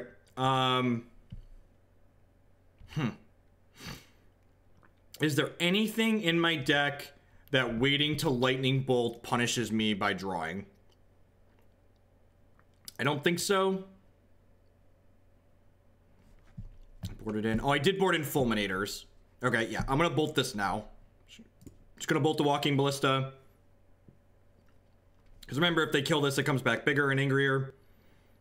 Because if I draw Fulminator Mage or another Blood Moon, I want to be able to put those out. Do you make my Strangleroot Geist scarier? Nope, you just ping me. Smart. They know about my last card. Ding. Ding. God, I am so smart and thin. Just the smartest, thinnest Magic the Gathering streamer there ever was. Just... I love those moments where you're just like, you know what I'm going to do? I'm going to double check and think about what could happen here. And just play our best with the information we got. Down to 7 you go. And then we're going to go ahead and kill one of their non things here, so that way they can't cast a card next turn, and they need a land to cast a Worm Coil. Just kill their mine. Your move, Kaiba. Your move. What do you got? They're not dead on board yet, but they're getting close. Damn it.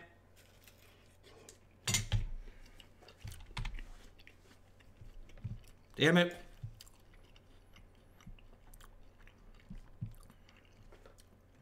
Now I just smash them, right? Smash puts them to 2.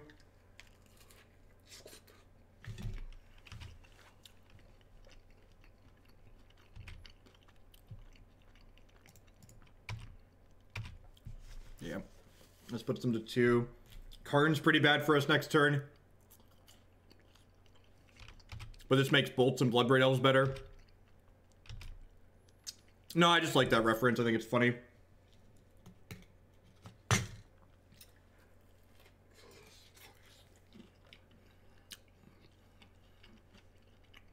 I assume this is a hard cast Karn. Yep.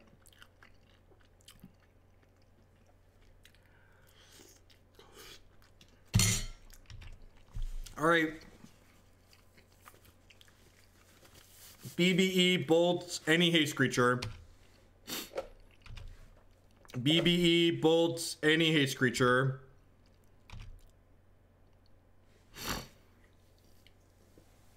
Does that do it? That doesn't do it, right? Hey, NA with the brand new Twitch Prime support. Thank you very much and welcome. I do appreciate that. I didn't board in Pia and Kiran Nalaar, right? Yeah, because they're not good in this matchup. That gets Eternal Witness. That gets Eternal Witness. That's lethal. That gets Eternal Witness, which is lethal. Haha! Victory! Luck, skill, victory. Get my Snapcaster Mage. Snapcaster Mage, my Lightning Bolt. Doop-a-doop-a-doo, doop-a-doop-a-doo. Get Trons. Nope, don't redirect. I would like to kill you. Yay! 0-2 into 3-2. 0-2 into 3-2. If I played the deck again, this Rootbound Crag that was previously a Raging Ravine, I think I'd just make it a basic forest. I think I'd just play a 4th basic forest in the deck. I think I just want a 6th basic land in this Path to Exile Field of Ruin format. So, other than that, I'm really pretty happy with this shell right now. That's like the 5th or 6th league that I've cashed with it. If you're looking for a deck that's both fun and pretty competitive in Modern, that's a little bit different. I think this deck's a great choice. It's also pretty inexpensive to build in terms of like the amount of dollars it costs. Tarmagoosey, I'm assuming that's to round off the owl donations. Yep, I'm just assuming that's to round off the owl donations. Thank you, Tarmagoosey. So yeah, and if you want to budget the list even more, these Scalding Tarns, you could just play more Wooded Foothills. The Misty Rainforests aren't optional. These need to be Misty Rainforests, but the Scalding Tarns could definitely be Wooded Foothills. In fact, if we add another forest, they might just be better as Wooded Foothills.